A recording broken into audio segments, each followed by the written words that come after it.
Hello, my absolutely beautiful astrology soulmates, and welcome to your horoscope for September of 2024, where this month the big news is that we have got this full moon lunar eclipse happening in the vibration of Pisces. We are getting a reset to different areas of our chart. So you're going to want to be grabbing your individual charts, making sure you're looking at that really specifically, because you want to see where this reset is happening for you personally and not just in the general. So right here at the beginning, if you do not have your chart, please click in my description box down below and come order one from me. Get it. It's easy to read so that you can track how to actually navigate what's happening in your chart. And then I've also got a video for you here on YouTube. I'll link it at the end so you can find the transit that I'm talking about in your own personal chart and really make this delicious and personal. That's how astrology really works for you. But in the general, we're going to get a lot of good information going on right here.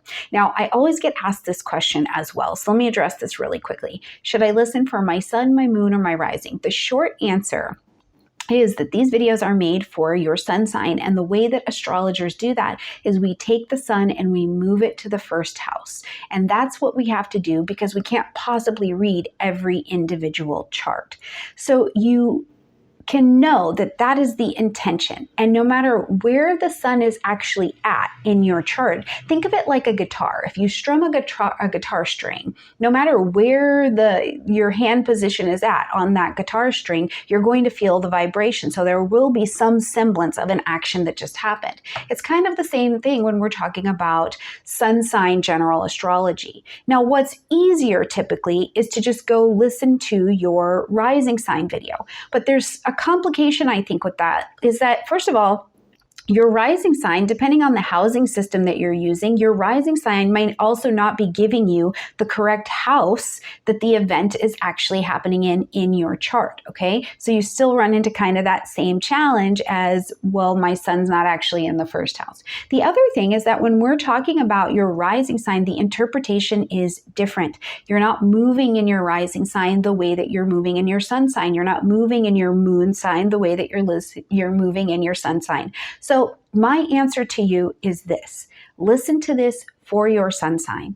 But if you also want to listen for your rising sign and you personally have some kind of resonance there, feel free to do that. But your sun sign horoscope is what this is built for, okay?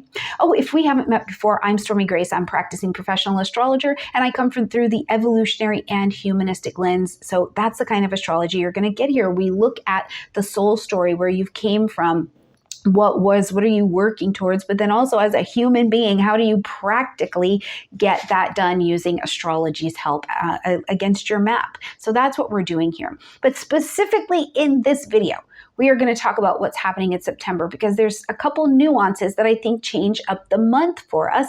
And you can click in the description box down below and get the timestamps for each individual sign and just go listen to that.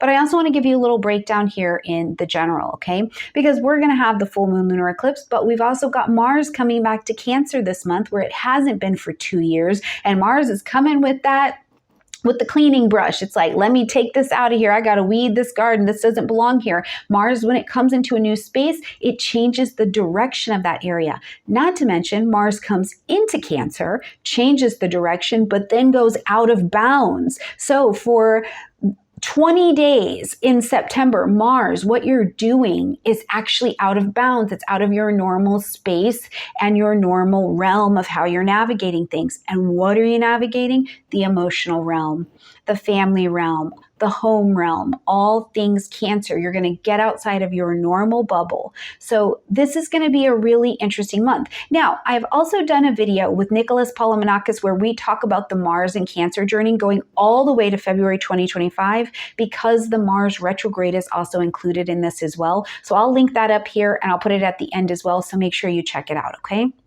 All right, beautiful friends, before we actually jump into your forecast in the general, I'm so excited. We're kicking off September 7th. The Astrology 101 Part 2 courses are ready to go. We're enrolling right now. So if you want to go into chart interpretation, you've got all of these little pieces, you've got them together, but you can't quite speak that chart out, or you're not sure how the pieces fit together. You need to get stronger in aspects. You don't understand exactly how to use the decans. This is what we are going to spend 6 weeks doing. And because I'm building my new school, You're getting to take all 6 weeks for $67 while it's being built. I'm telling you, it pays to get in on the ground, okay? It really does. So if that is you, you're serious about having astrology in your life, you're not sure how to put these things together, you've kind of been piecing together things on the internet and it's just not working, come get in community with us and learn in a very streamlined way. I'm going to take you through, okay? And if you're coming in at the very bottom, I've got options for you to grab the 101 Part 1 course as well and put everything together as we continue to grow the school. That is in the description box down below. Okay, starting at the beginning of the month on the 1st here, we've got Uranus going retrograde at 27 degrees of Taurus. Now, Uranus has been working through Taurus energy for several years, so we have all been shaken and not stirred in terms of our resources, finances, relationships, our physical bodies. Uranus and Taurus, for many people in the physical body, has risen some kind of health issue to the surface, and we're needing to deal with that. But the number one thing that Uranus has really been in charge of is making you go, I want freedom, right? You're trying to get your shoulders out of that birth canal. You're like, I need freedom. This is not working for me anymore. I don't value this anymore. I need to grow in a different direction. I want something more valuable to me. But the story of Uranus is it changes us internally so that we'll go make the changes externally. So for many of you, there have been significant changes in the Tauran area of your chart, but keep in mind that it is all about getting you innovated in your Taurus space so that you're really in alignment and you have the kind of freedom around your values in that Taurus area of your chart. Now, as Uranus is going retrograde, first of all, you get the opportunity to take your foot off the gas for a minute. You don't have to innovate. Thank goodness there's a time for rest, right? We're still highly electric. I would still really recommend taking some nice warm baths in Epsom salt to pull out some of that extra electricity that is hanging out in that Taurus body, but also integrate, celebrate where those internal changes are fixed. This is a Taurus energy. When something's changed, it's changed. And it's usually changed for the better, right? So where are those internal changes and you fixed? And those internal beliefs are bringing you external freedom. You have this next handful of months really going all the way until January 2025 to see where this integration has happened and not have to push forward so much. Instead, let the natural internal changes create this external environment. Now, on the same day, we've got Pluto stepping back to that 29 degrees of Capricorn. Okay, so Pluto's retrograde, that's how we got back to this 29 degrees of Capricorn. And first and foremost, I want to say, you've already been here. We've already been here. We've already seen this. So Pluto is not retrograding in any space that's new. Instead, it's giving you this kind of last pass at this energetic degree to say, do you understand why you can't go back here? Do you understand why this had to die off, or why you had to evolve, or you had to have mastery here, right? So it's kind of these last looks. I envision it as these last looks at the world from the past, at the things that we learned that it's like, wait, that tradition, that culture, that structure needs to come with us forward because it actually helps build something beautiful and productive, and other things need to die off. Stories in your life that have been authoring every decision you have been making, you're getting some more clarity as to why this needs to die off. Now, we are going to even see the world around us with both Uranus and Pluto in their retrograde. The world outside of us has changed. It's not changing. It's changed. And we're going to start to see where those changes become a real integration into our communities and to our societies for good or for ill, okay? When we get to the second, we've got a new moon happening at 11 degrees of Virgo. Now, the new moon, we're planting our seeds of intention to begin something new. And I love this because we're beginning a new 2-year cycle of being efficient, being the very best that we can, being committed to taking on the details of our own wellness in the Virgo area of our chart. But also, this moon is opposing Saturn. So there's some kind of external force that maybe is blocking you from actually making that change. Or what it can be also is that at this moon, you realize the changes that you want to make, but maybe you're overwhelmed by the details of how to do it and it's not clear. So this moon can feel a bit more depressing. You can be grabbing your little emotional suitcase and heading right to the self-pity bar. And I would highly encourage you not to do that. Instead of making the opposition wider, let's see where we can integrate it. So where can you grab a little bit more responsibility for what is your side that you need to do? And where can you also surrender control to what you can't and work on that patient waiting game, right? You take only as much of the footwork as you can do, and then you have to leave the rest to the universe, to God, to whatever you call it, and get out of the way. Now, by the time we get to the full moon lunar eclipse, I think you have a lot more answers, a lot more clarity has come to the table. But I also want you to keep in mind, you're building this thing that you're starting here, this organization, this Virgo space that will be very good for you over the next 2.5 years as well. When we get to the 4th, here it is. Mars is home into Cancer. Okay, well, it's not home. Well, it's coming into Cancer. And where Mars goes, it changes the direction. It's like, whoop, this has to get moving. This has to go. In Cancer, we're dealing with all things emotional, intuitive, in the family space, in the domestic space, things in the past where there's been resentment or things have been swept under the rug. Mars is like, no, I'm sweeping it out under the rug, right? Literally think of Mars here as coming to cut away what doesn't need to be in the garden anymore. But as Mars cuts away, first it has to see what's inflamed, Mars, what's inflamed in the emotional life in order to see where the garden needs to be weeded, where we need to make space to change direction. And very much so emotionally, you're going to be subjected to needing to cut away some emotional stories and ties and bonds that don't actually lead to security anymore. Now, like I said, on the 5th, Mars actually goes into a position we call out of bounds, and it'll be there all the way until the 25th of this month. So you're looking outside of the emotional story that was just there. You're like, okay, I've had this resentment for like 5 years, or I haven't been able to emotionally allow myself to move forward. I've got my mindset and my emotion set stuck. So you're looking outside of yourself, taking action, and looking for a different resource to help you get a different perspective, right? And it's also very Cancerian. Mars wants to go right at the solution, at the solution and at the problem and cut it away and be like, okay, cut it off. That's fine. We don't need that. Cancer doesn't move that way. So you may be kind of tender and you're having to move indirectly towards your solutions. But as long as you are moving and you are seeking, I think that that's all that matters. Now, Mars can be inflammatory. So things in the domestic space with your parents around your past, they can get heated. They can absolutely get heated. But the question I would pose to you is, why are you really mad about that? What are you afraid that you're not going to get, that you're going to have taken to you, or that it's just somehow not going to work out for you? Because that's likely the underlying inflammation that needs to be processed there. On the 9th, we've got Mercury going back into that energy of Virgo, very comfortable at home. So we'll be able to start making more decisions, moving things forward, getting into the details, being very particular, bringing in that discernment, lots of busyness. I wouldn't be surprised. You know, it's like Mercury's out of retrograde. We have to go get our whole lives back together, really.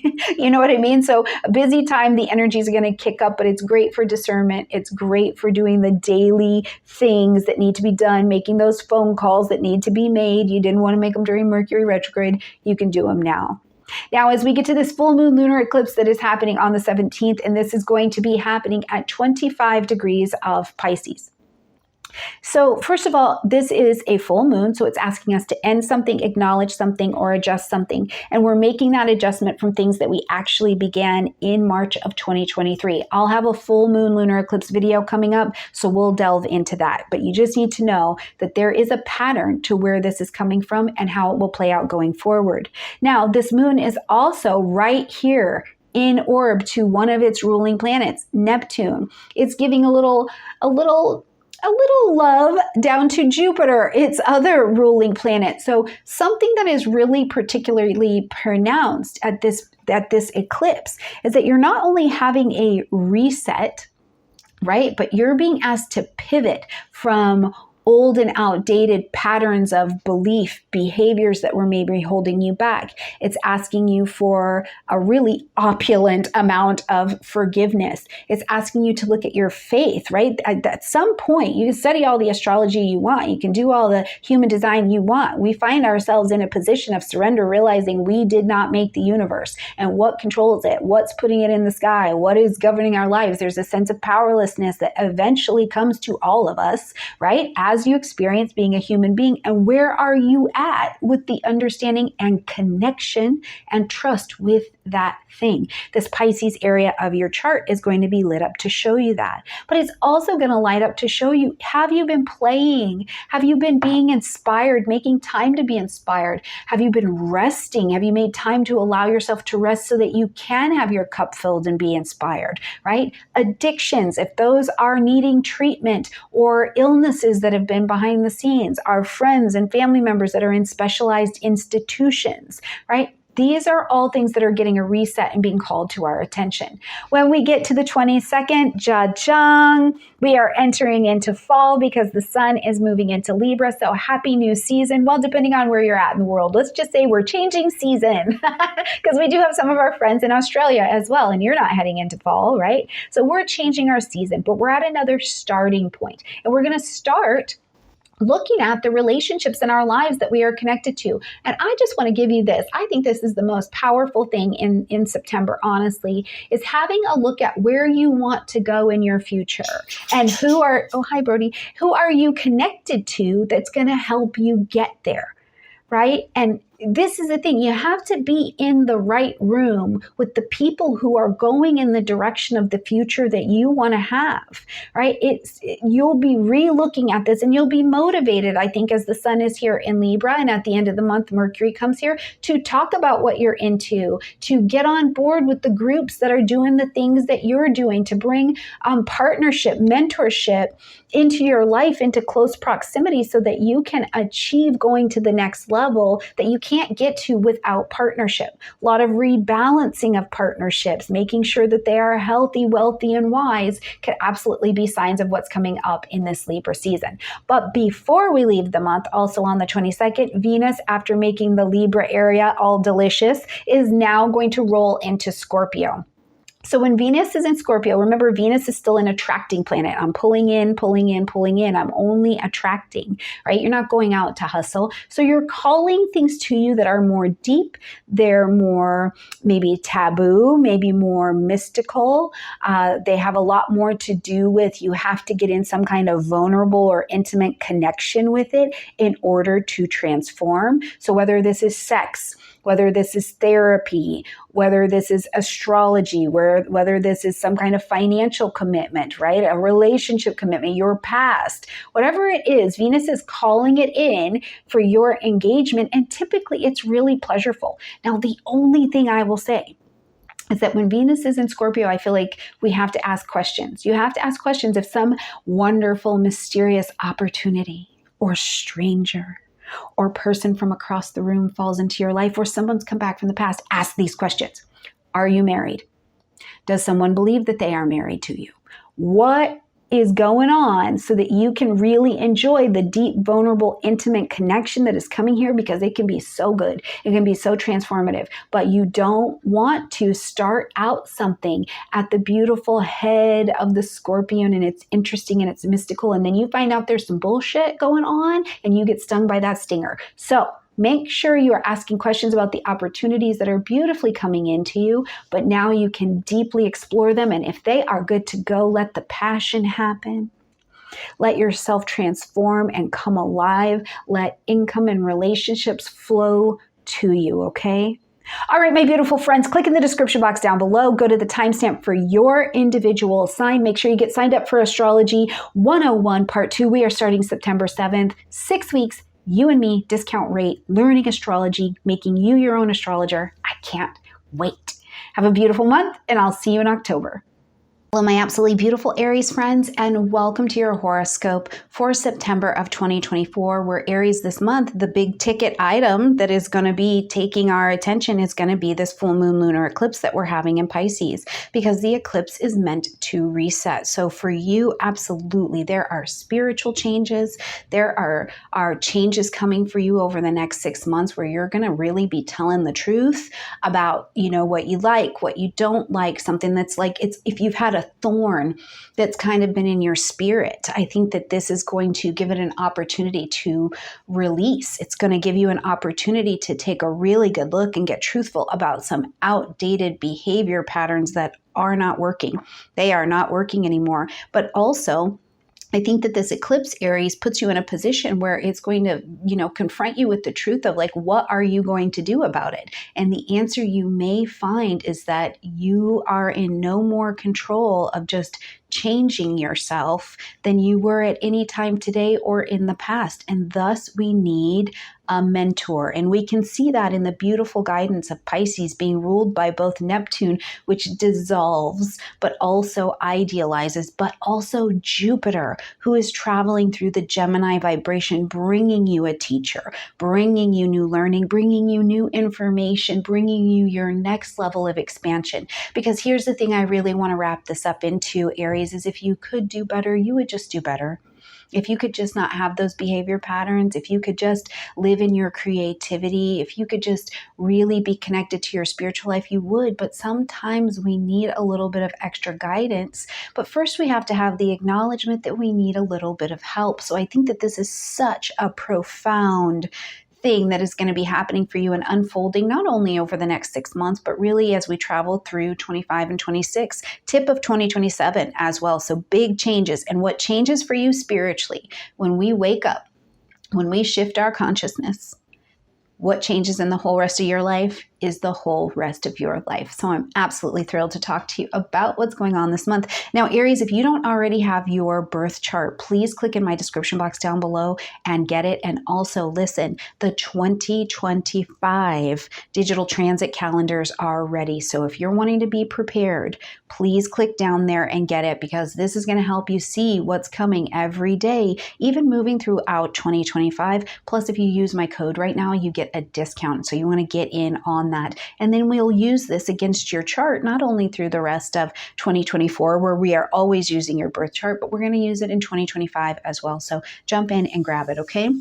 All right, Aries, this month, starting right at the beginning of the month, we're going to just walk through these dates and the impact that these energies are going to have. So first of all, on the 1st, it is a busy day energetically, but it's more so focusing on things from the past. We're going to have Uranus going retrograde at 27 degrees of Taurus, okay? And now we're going to see this retrograde go from 27 degrees of Taurus to 23 degrees of Taurus. So Aries, whatever house holds your 27 to 23 degrees of Taurus, you're going to be in a pretty big review right here. Now, Uranus being one of our outer planets, it's really, it's something that a lot of astrologers don't focus on, but even though it's an outer planet, I think that when Uranus goes retrograde, we have an opportunity to actually get a little bit more clarity on not only what we do uniquely, what we do that changes ourselves and the world in the little electric ways that we move and groove, but because Uranus is also an outer planet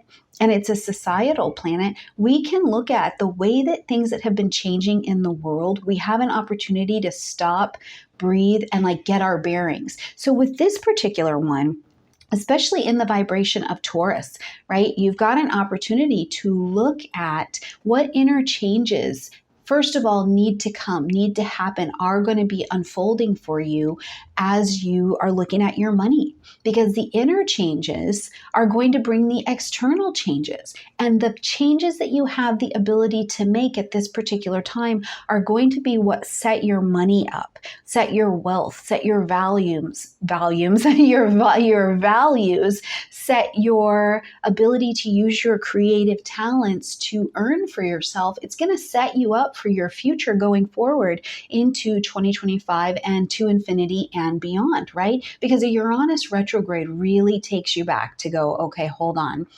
I need to make some significant innovations around here, okay?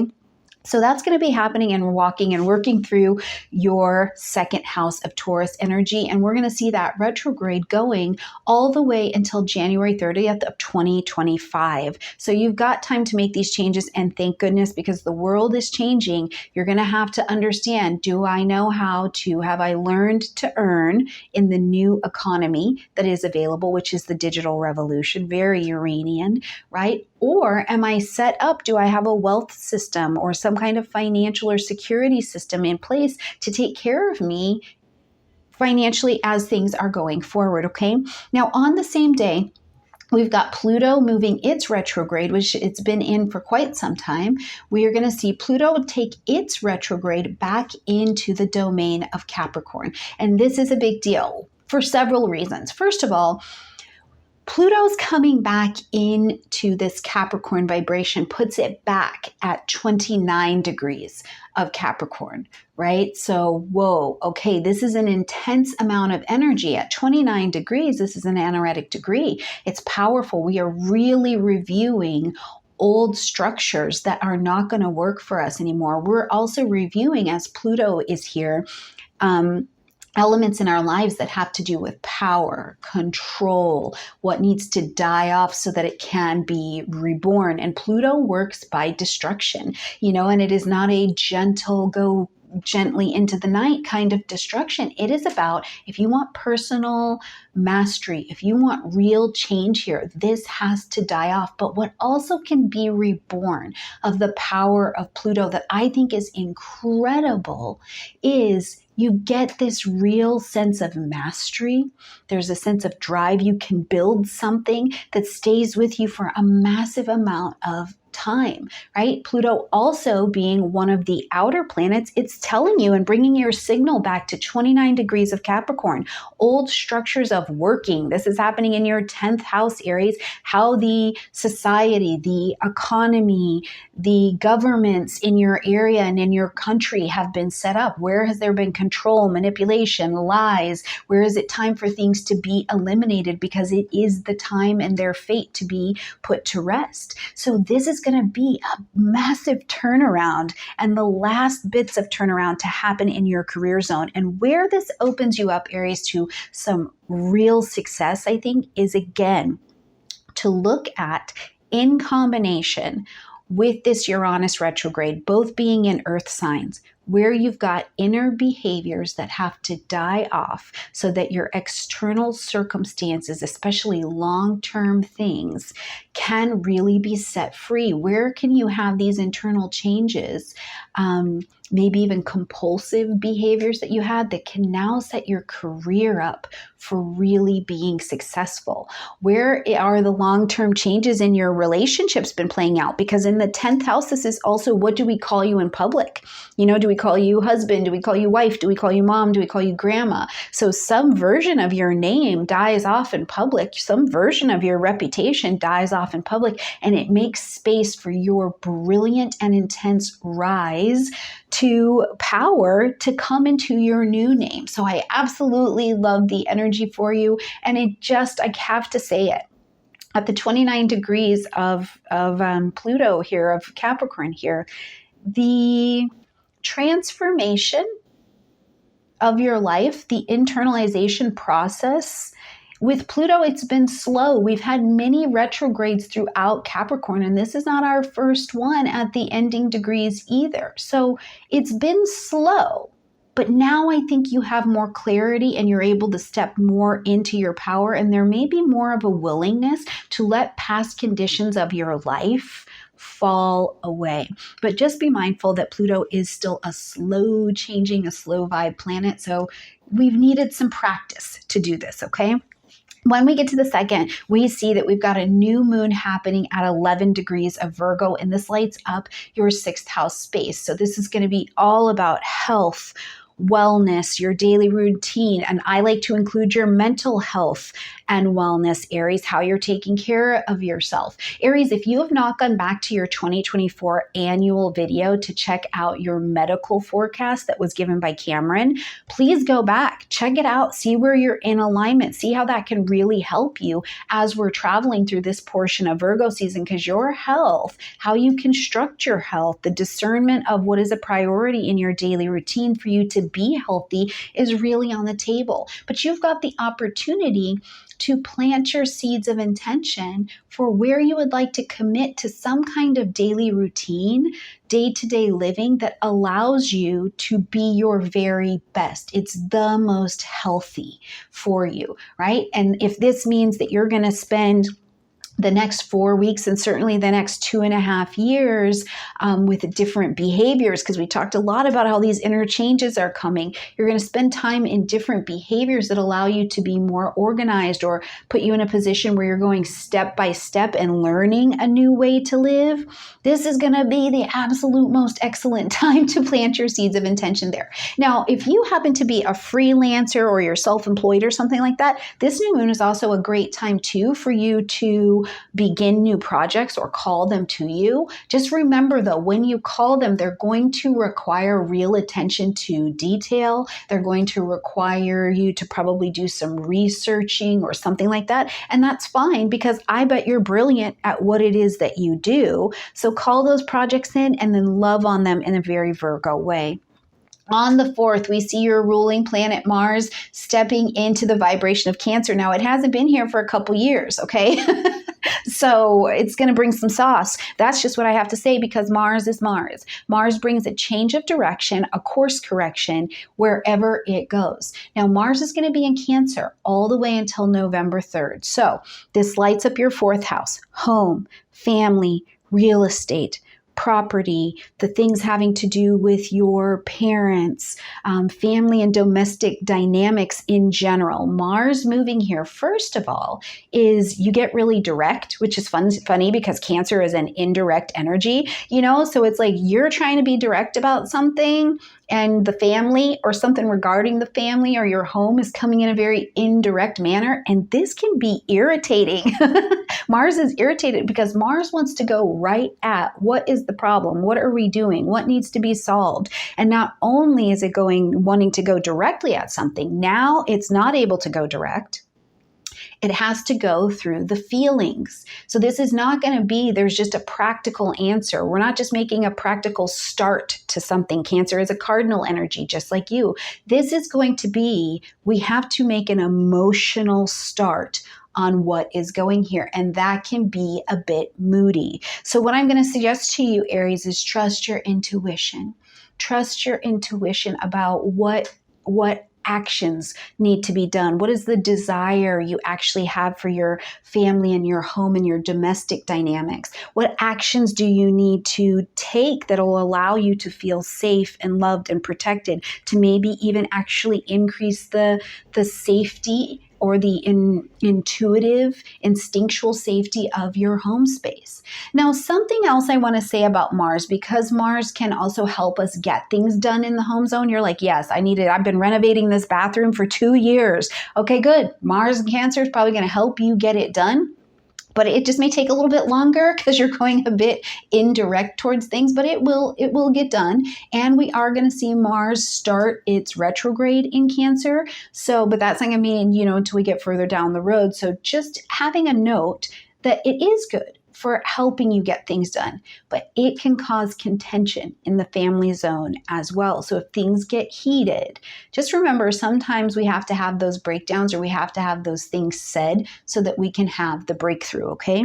When we get to the 9th, now Mercury is moving into the vibration of Virgo. And as Mercury comes into Virgo, it's already been here. It's just moving forward from its retrograde vibration. So you're coming past some things that you have actually already seen here in this particular dynamic before Mercury was fully, driving in its retrograde time. So now as Mercury is moving forward and getting ready, going all the way till September 26th to pass through this Virgo area, something that maybe you talked about, or a decision that you were trying to make, or some details you needed to get sorted out, especially in your daily routine, especially around health and wellness. You're getting some kind of routine back on track, and you're able to more clearly analyze what's happened and make really smart and intuitive decisions. This is a great time to launch out, if you wanted to submit for a project or something like that, or if you needed to decide on caretakers because you're being of service to someone, if you needed to make decisions around the pets in your house, whatever it is, Mercury here is going to be factual, into the details, and ready to get to the particulars to make your daily routine the very best that it can be. Aries, I keep getting this thing popping up. For some of you, you may be talking to a health practitioner about something having to do with your knees. So if that is you, please let me know in the comment section down below. But for all Aries, feel free to take that on. Then we get over here to the 17th, and we're going to see the full moon lunar eclipse happening in this vibration of Pisces. It's going to be at 25 degrees of Pisces, okay? So as this full moon is occurring, first of all, make sure you are checking your chart, whichever chart you're looking at, definitely your natal chart, to see where this axis is coming to your attention, okay? So for you, this is going to be in that 12th house space. So this lunar eclipse is still a full moon, okay? So we're getting all of the reset. We're being asked to end something. We're being asked to acknowledge something. We're being asked here, Aries, to make a big adjustment. And a big piece of it, I think, comes from the space of revelation. You know, maybe there was something going on behind the scenes, or it's been in secret, it's been in hiding, it's been in development. You know, you're welcome to use whatever word fits for your life at that particular space, but it's been unseen for a time. But really, when you go back into your life into March 21st of 2023, we actually had a new moon that was happening at 0 degrees of Aries. So right at the beginning of your sign, you were starting to unfold in a way. Your identity was starting to move in a different direction. But it also required some surrendering, some culmination, bringing things to an end, some spiritual check-in in your spiritual life. It required that you commit to a new relationship with this area of your chart. Then when we got to December 19th of 2023, we had the first quarter moon, and this one was at 27 degrees of Pisces. So what were you taking action on then, Aries? What were you like? You had decided that new direction in March. Come December of 2023, you are in motion. You're doing the things. You've got your hands on it. You're taking down an old identity. You're taking down something from your spiritual space, and you're building something else up. Well, now as we're here on the 18th, and we've got this eclipse at 25 degrees, first of all, celebrate what you've built, who you've become, how your spiritual life has shifted, how the things from behind the scenes, you're able to see them with a different emotional capacity as well, in a way where you're prepared to actually bring them to a close or to pivot from them. Now, whatever you change here, you're going to see it come to its ending June 18th of 2025, because we're going to have the last quarter moon that's going to tell you, okay, it's okay for us to end this now at 27 degrees of Pisces as well. So wow, what a change. But what you're going to be watching for in this 12th house as well is what is revealed to you. What do you need to pivot from? What's becoming a major issue? It's that spiritual thorn in your side. It's this creative thing that's been calling to you, and you just haven't been able to get it up and out. And now it's time for that revelation to happen. So for some of you, you know, there will be strong endings in relationships. Those will be done.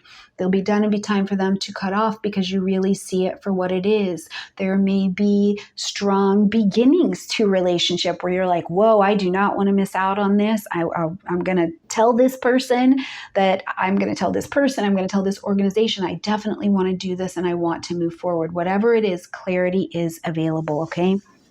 On the 22nd, we're going to see the sun move into the vibration of Libra. So now we're starting to light up this season of relationships. Now, Venus, the ruling planet of Libra, will be moving out of Libra the same day that the sun is moving in. So you really have this excellent opportunity where Venus has brought a lot of harmony to this area already. She's like, you know, waved the flag and made this a little bit more harmonious, made it lighter, made it easier, created more balance in this area, attracted to you the kind of relationships that are also helping you move forward. There's significant relationships in your life. For some of you, this might have just been really delicious romantic attraction. For others, this could have been relationships that take you to the next level. Now, as the sun comes beaming in, you've got this opportunity where it's like, whoa, okay, I see where the compromise is available. I see where I can't go any further on my own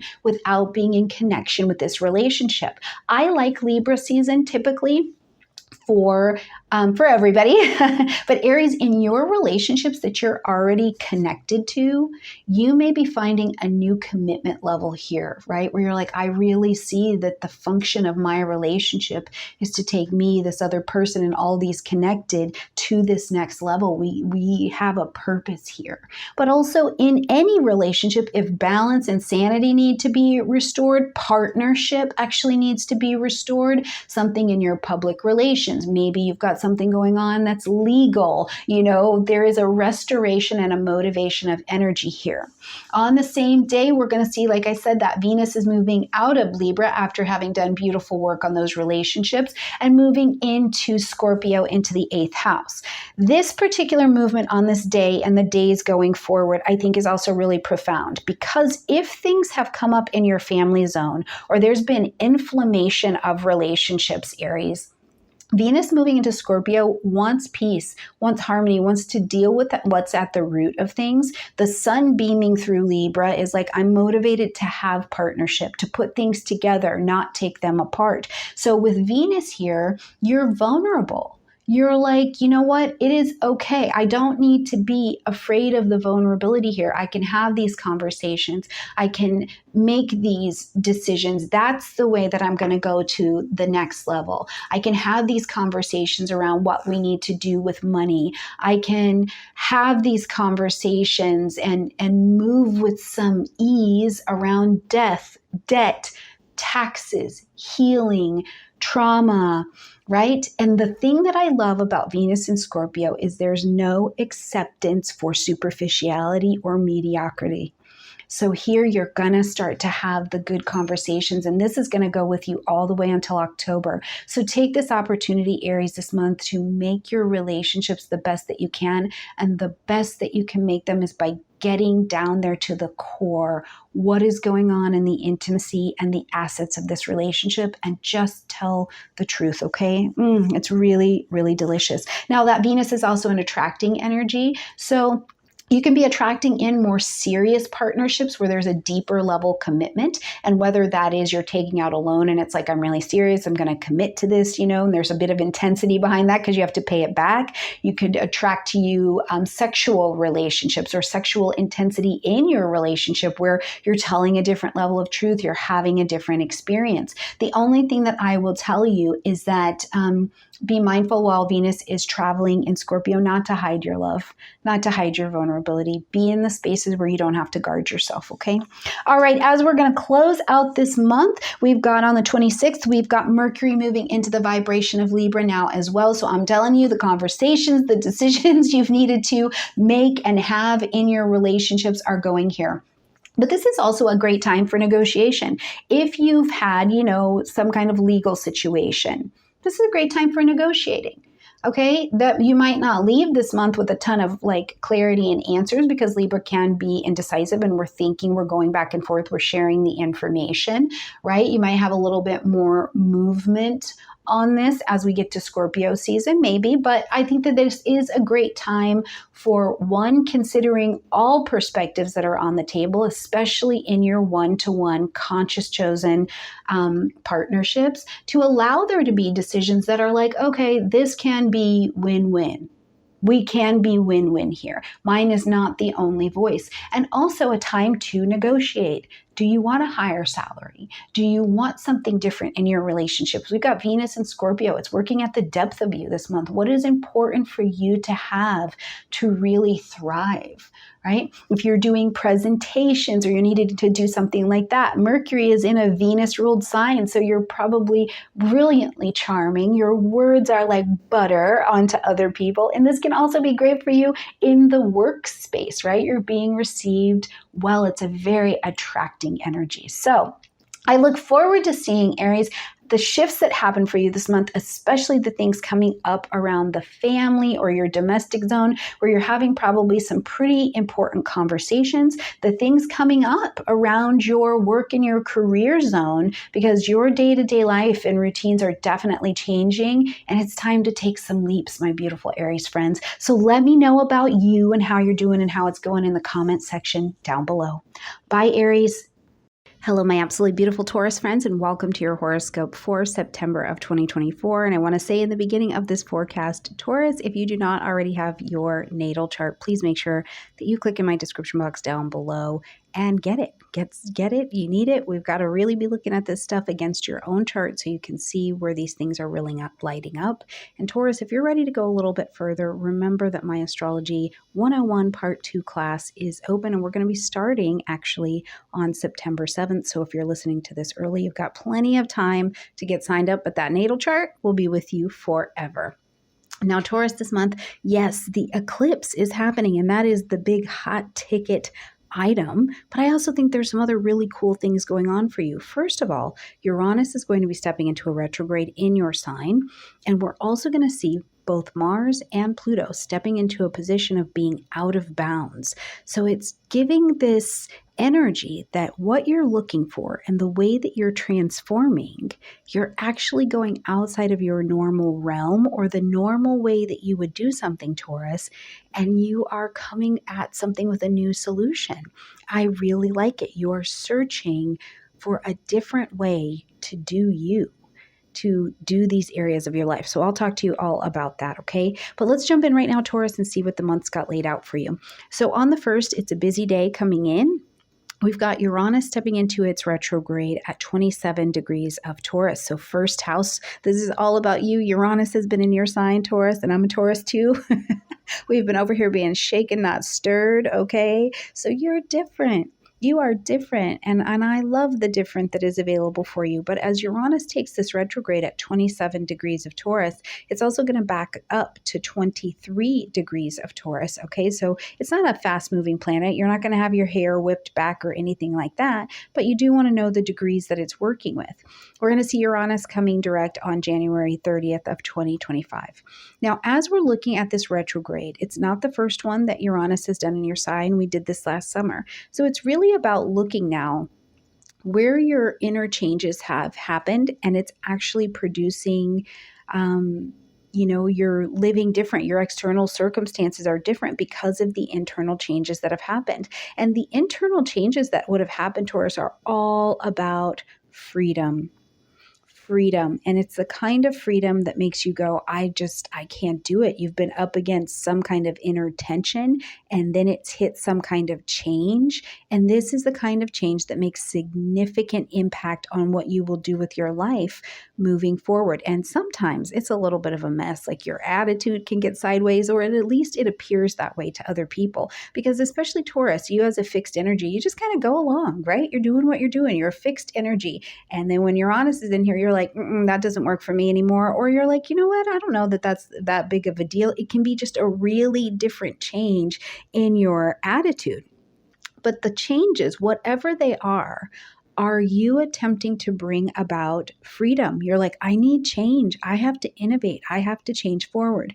So as Uranus is taking this retrograde, it's an opportunity, first of all, for you to kind of look back and see all the changes that you have already made and you've already been through, and where this new version of your being is being revealed. It's an opportunity for you to process the internal changes that have happened. And you've got a long time to get these integrated, really from September all the way to January, you're going, yeah, okay, I really am this different version. The other thing I like about it is two things. One, it allows you to see what skills and talents have risen to the surface, but also, Taurus, if you've had some skeletons that have been living in that dirt, that's been living under your earth, they rise to the surface primarily through your body, Taurus. If you've had body issues, the body's been keeping score, and now it's risen to the surface, and you're able to deal with these things, handle them, get the medical health, get the eating help that you need, the skills and talents or resources that you've already had around you. You're like, wait a minute, this is valuable. I can use this.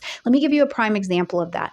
In my own business, in my own life, I had a couple programs that I built years ago, and I really wasn't doing anything with them.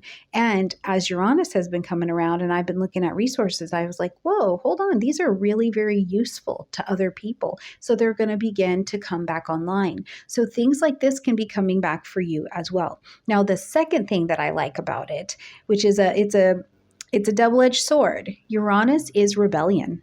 it's rebellion. It is radical change. So you may really be like, you're aware, you're brilliant, you're aware of your brilliance. So you are rebelling and you're not letting anybody tell you no for any kind of reason. Okay. And that's how you've been going on. And now during the retrograde, you're going to review that, right? Is this been working out? But the other side that I don't like, or the other pointy side of the sword, is that it can make you nasty. It's like you're leading with ignorance, not brilliance. So Taurus, you just have to take this time, integrate, process. What have you seen that has led you towards what you perceive to be more freedom of yourself, your body, your own energy, and your being, okay? On the same day, we're going to see that Pluto is going to step into, it's not its retrograde, but it's going to step back in its retrograde to that 29 degrees of Capricorn. And this is a big deal because 29 degrees of Capricorn is an anaretic degree. Okay, so it's a big deal that we are back here. And we're going to be working through these last moments of Pluto in Capricorn lessons. Now, Pluto had been in Capricorn since 2008. So you can literally go back into your life and see what has changed in your life since 2008. And for you, this has been around publishing, marketing, broadcasting, all things in the ninth house space. Okay. So what has been changing for you? Because when we're dealing with Pluto, we're looking at where there have been power and control struggles, where there's been evolution, where there's maybe been death and rebirth, or you've been inverted. You've literally been flipped up on your head in some way. So you're getting a different perspective. And that perspective, however intense it is, leads to a really big renewal on the other side. For you, this can be around something you've been publishing, marketing, broadcasting, international travels. Do you even live in the same country anymore? Where's your faith? Do you have a different level of faith or belief structure? What's going on with legal things? Whatever it is, this Pluto retrograde time and coming back to this 29 degrees of Capricorn is making you look at the structures in your life. One of the other primary things I think it's been really good for the Taurus people is making you look at if you are still able to earn and expand in the current structures of the world, right? Like we are moving from that very Capricornian old world structure into Aquarius, the digital revolution. So, first of all, where has there been some element of control and manipulation around how business and how expansion used to work? And now you're going, well, now wait a minute, I know a different story. I'm willing to try something else. So you may have been one or more times, Taurus, put in a position where you were forced to let go of something. You've been forced to take your claw marks out of something in this publishing, marketing, broadcasting, expansion life and look at it from a very different perspective. Now, you're going to get this opportunity to finish doing this review of this particular energy with Pluto being retrograde here, okay?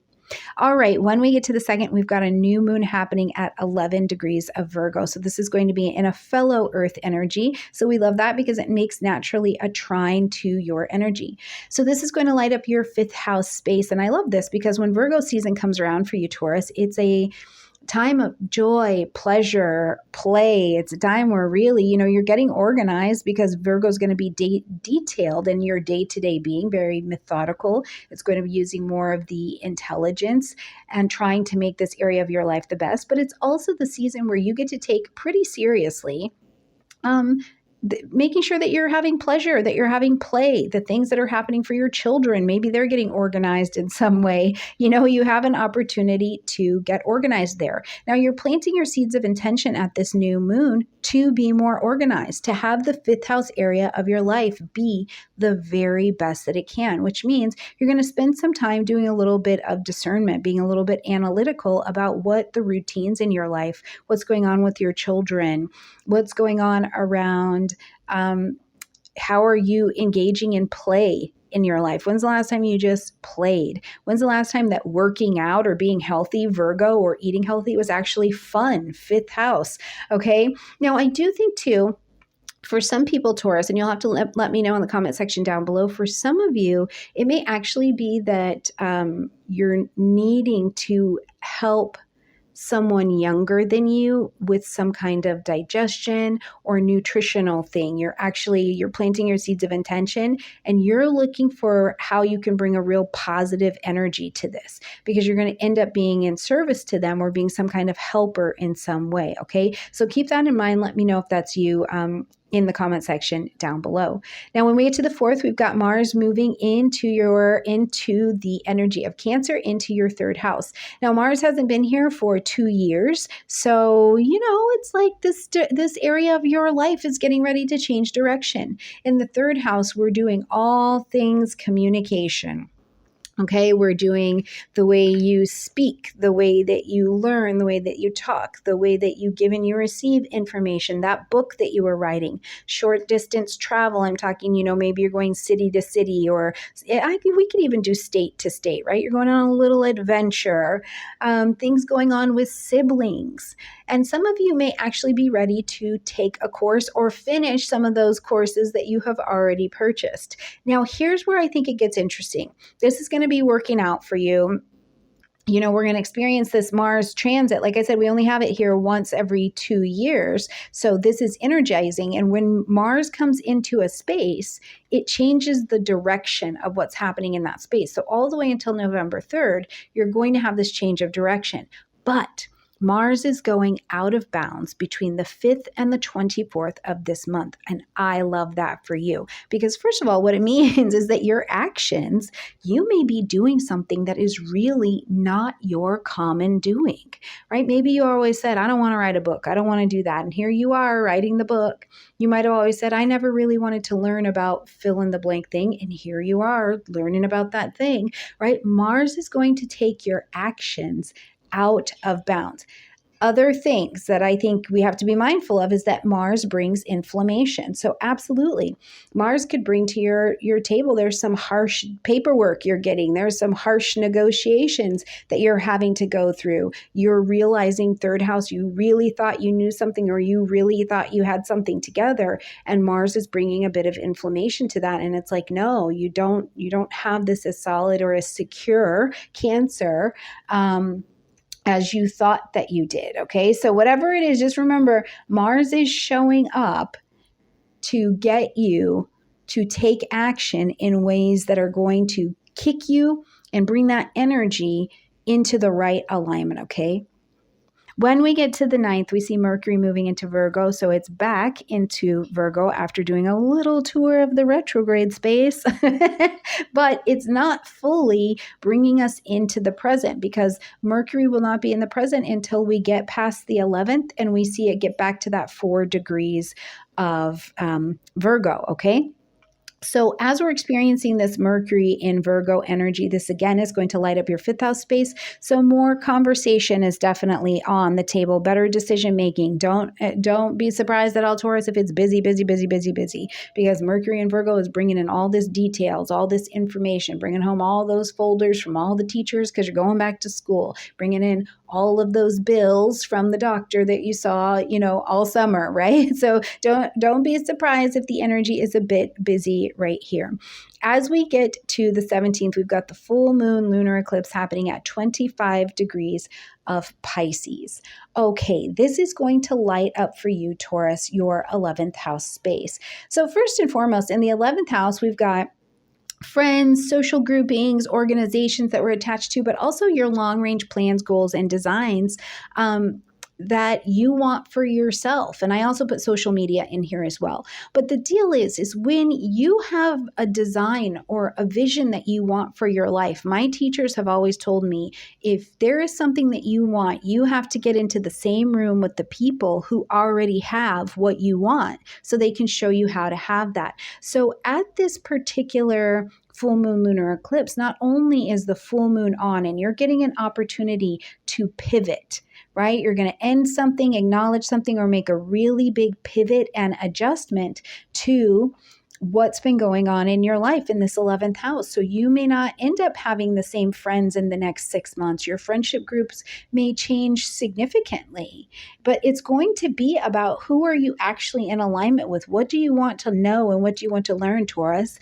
Now, taking it back even further, If we go into your life, Taurus, March 21st of 2023, you planted as the seeds of intention at a new moon at that time. So the cycle began of what you're pivoting from right now with this eclipse. But it's like at the eclipse, you've needed the reset, the emotional reset, the energetic reset to be able to make this pivot. And when we got to December 19th of 2023, we were at the first quarter. So tell me, what were you really in action? Things weren't working, so you were tearing it down and building something else. Now it's built, and you're seeing where you need to pivot and make a commitment to the next direction that you're going to take on. In Pisces as well, even though this is your 11th house, it's going to show you if there are bad behaviors or behavior patterns that are not working for you anymore. Because remember, even though this is a lunar eclipse in Pisces, that sun is still over there in Virgo. So where you have to be discerning and prioritize some kind of improvement, it's bringing your intention there. So make sure, Taurus, that in your life, in every area, to the very best of your ability, you are in the rooms with the people who have what you want so that they can show you how to achieve it and show you how to grow as well. On the 22nd, we've got the sun moving into Libra. And at the same time that the sun moves into Libra, Venus, the ruling planet of Libra, is scooching out and moving into Scorpio. I actually love this. It's like, dude, I'm coming in, I'm coming out, okay? So the sun is going to light up your 6th house area. So this is the time of the year as the sun gets into Libra. If you needed to get in shape, get that body right, get your health right, get your daily routine right, this is the energy to be able to work with. Now, Libra is a Venus ruled sign just like you are. So we do have to be mindful because, it's a lot of pleasure. You guys are the pleasure pair. And you might be like, you know what? It has been a hard summer. I need to treat myself. Taurus, you need to treat yourself with things that are going to treat your body good. Okay, don't have all the delicious snacks unless they're actually good for you. Maybe just one or two, like have one or two of the delicious snacks, but just like one or two, okay?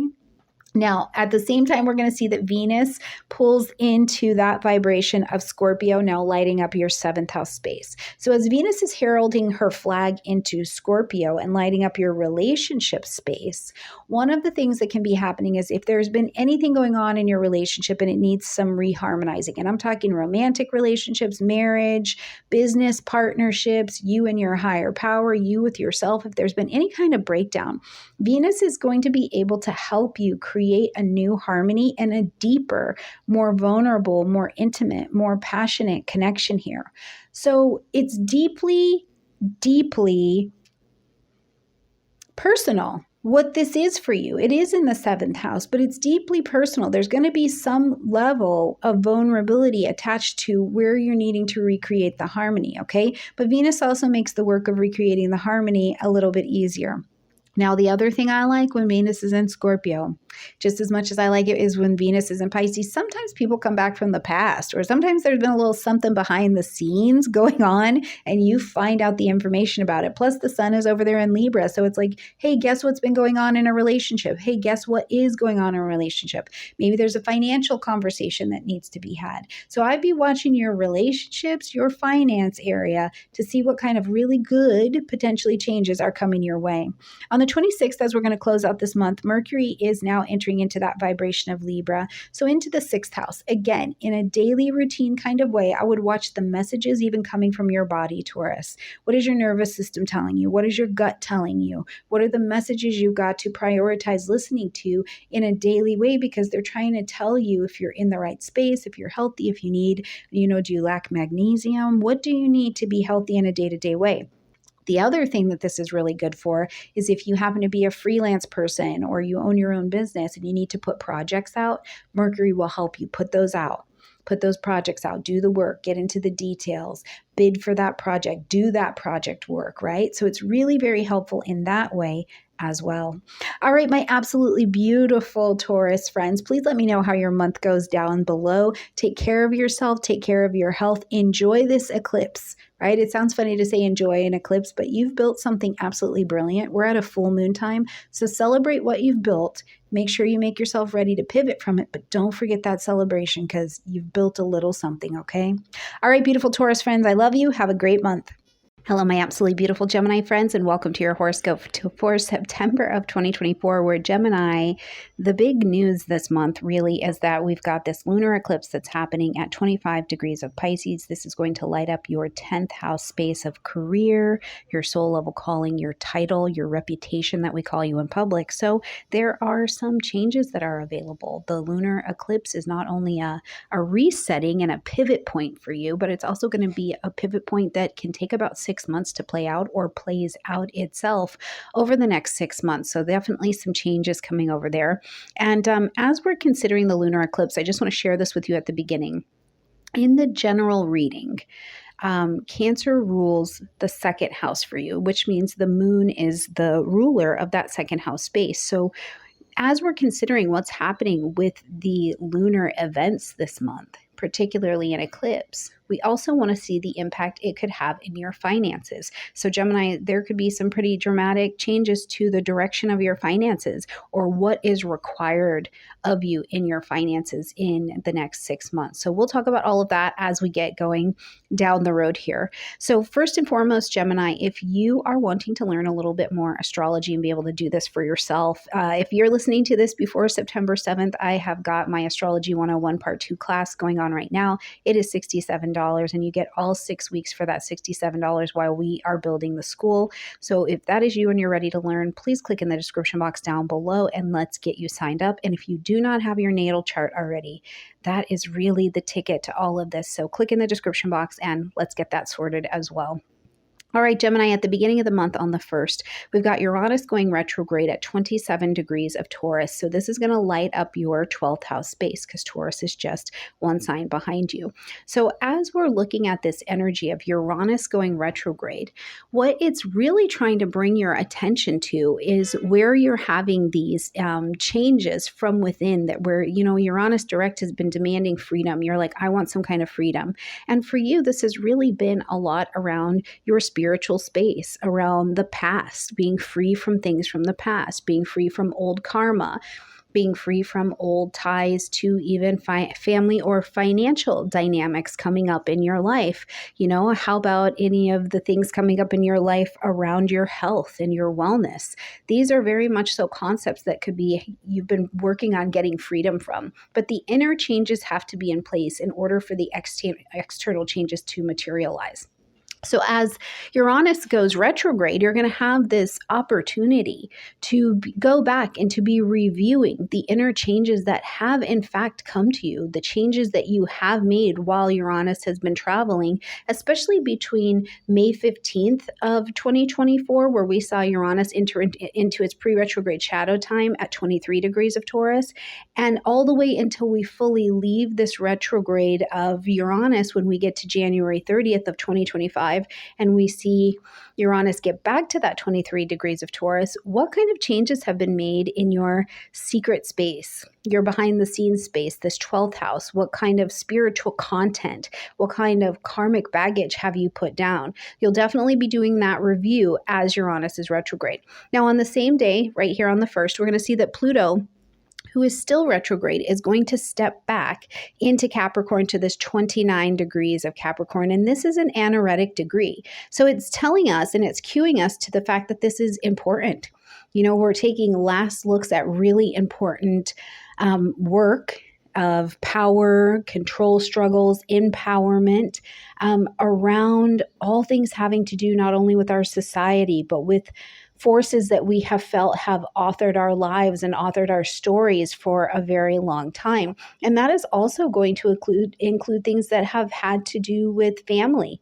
What are you breaking free from in your family? In the 8th house, we're dealing with intimacy and assets. So again, this concept of the money, the intimate connection in your life to, maybe family, friends, people, places, and things around finances.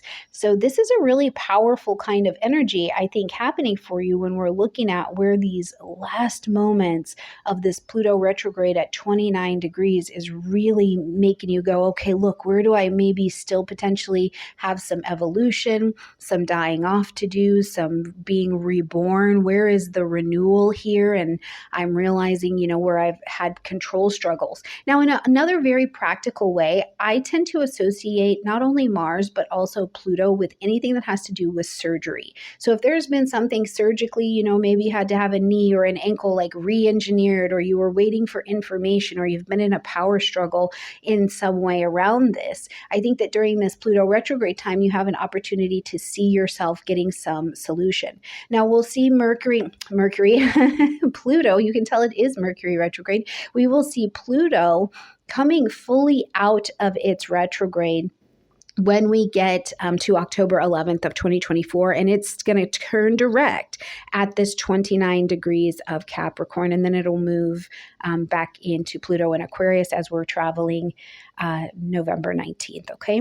Now, when we get to the second, we've got the new moon happening at 11 degrees of Virgo. This is lighting up your fourth house space, Gemini, so home, family, real estate, property, all things domestic are up on the agenda and to your attention. Now, in the fourth house, while this does absolutely light up, the home, family, real estate, property, it's really more so about getting things organized. It's this really fantastic opportunity to commit at the new moon to planting your seeds of intention, to commit to being organized, to being a little bit more analytical about what's going on in your space, being discerning what is a priority in your home, family, real estate, and property. But I think that it's also the opportunity to realize you can build something really with a lot of discernment. You can build something healthy that is the very best that you can have it be in your home. You can build a health regimen. You can build a daily routine.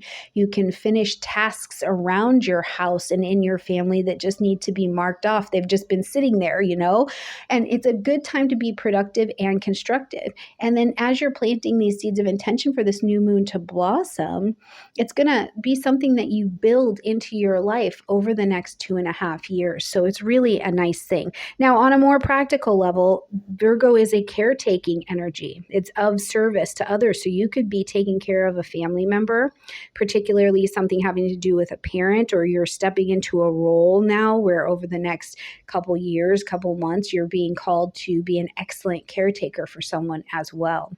On the 4th, we see Mars moving into Cancer, and if you have not watched my video with Nicholas Palamanakis where we talk about Mars and Cancer, including all the way down to and through the retrograde in 2025, I would advise you to really look into that.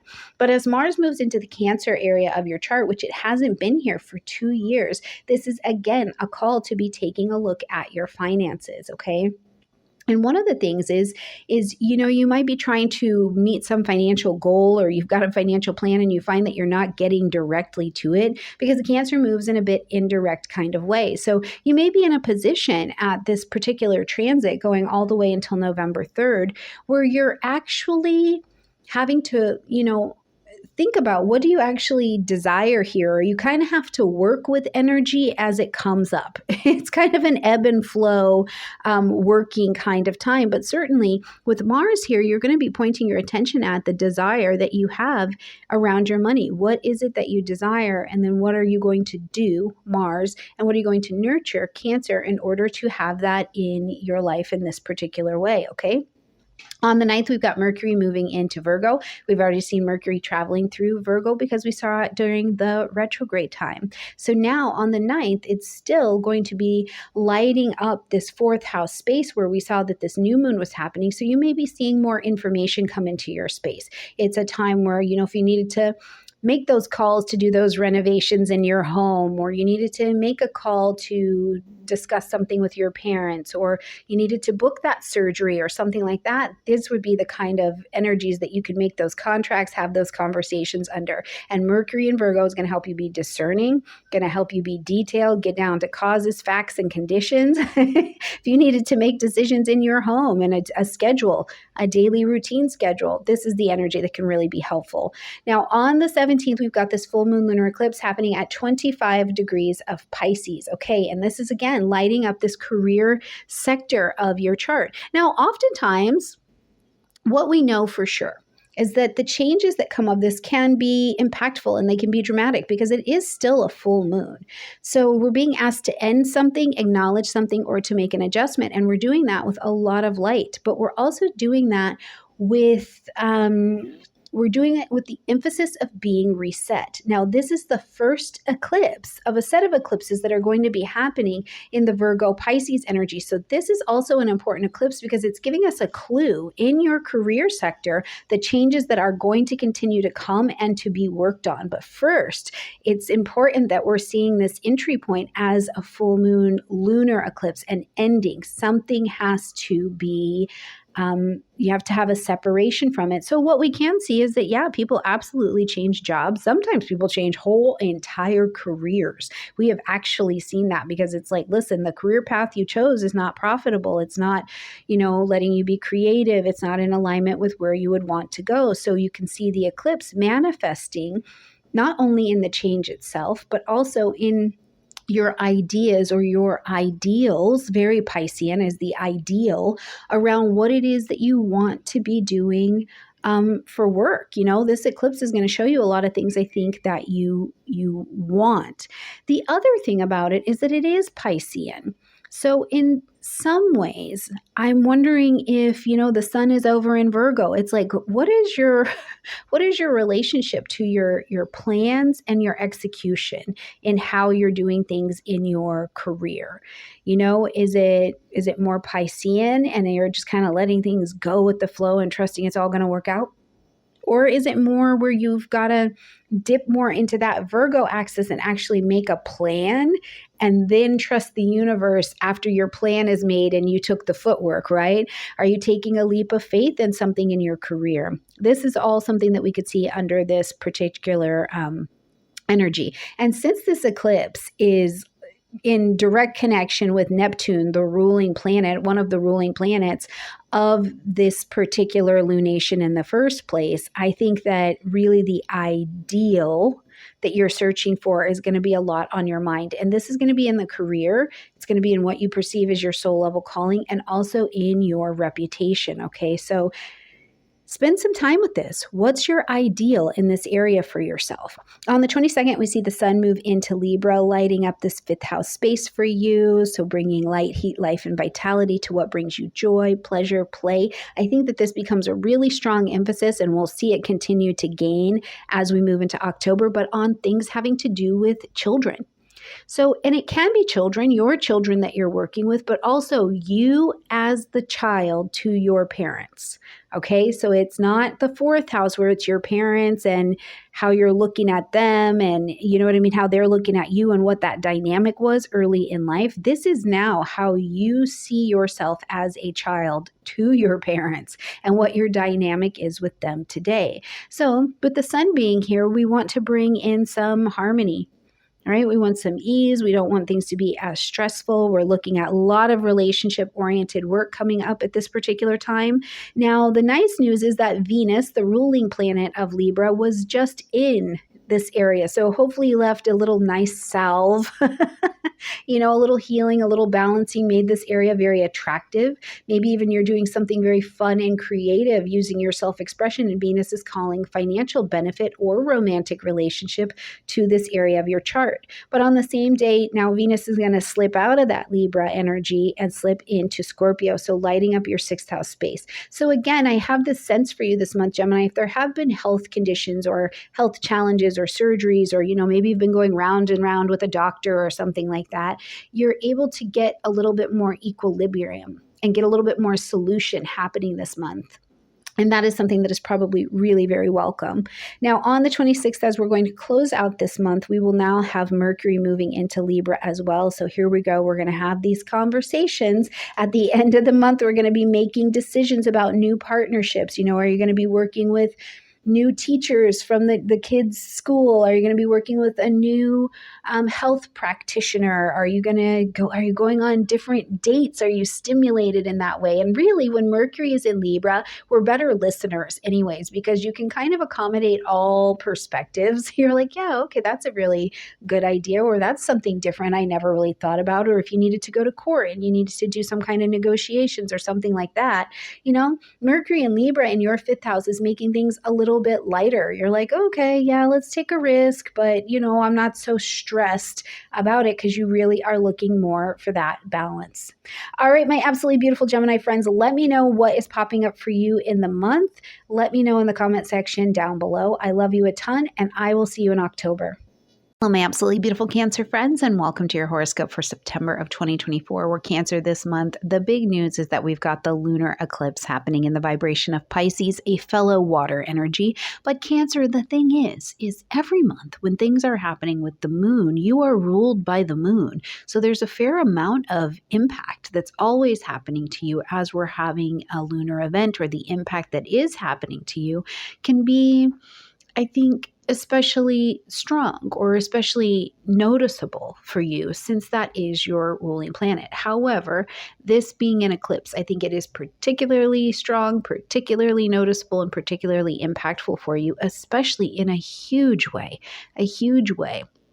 where your belief system, Cancer, I think is really taken a change. Now, whether this is to something more theological or religious or something like that, there just seems to be this call on the table where, we realize that in our lives, every single one of us has some kind of philosophical belief that we based our lives off of, right? Like, we have a belief system of some variety, and that very much so forms the way that we make decisions, which decisions we make in our lives, the paths that we go down, all of these things. And you're in a space where, not only over this next 6 months after this eclipse is going to be happening, Cancer, but really over this next 2 years, there's such a big change coming here. And I think it's important.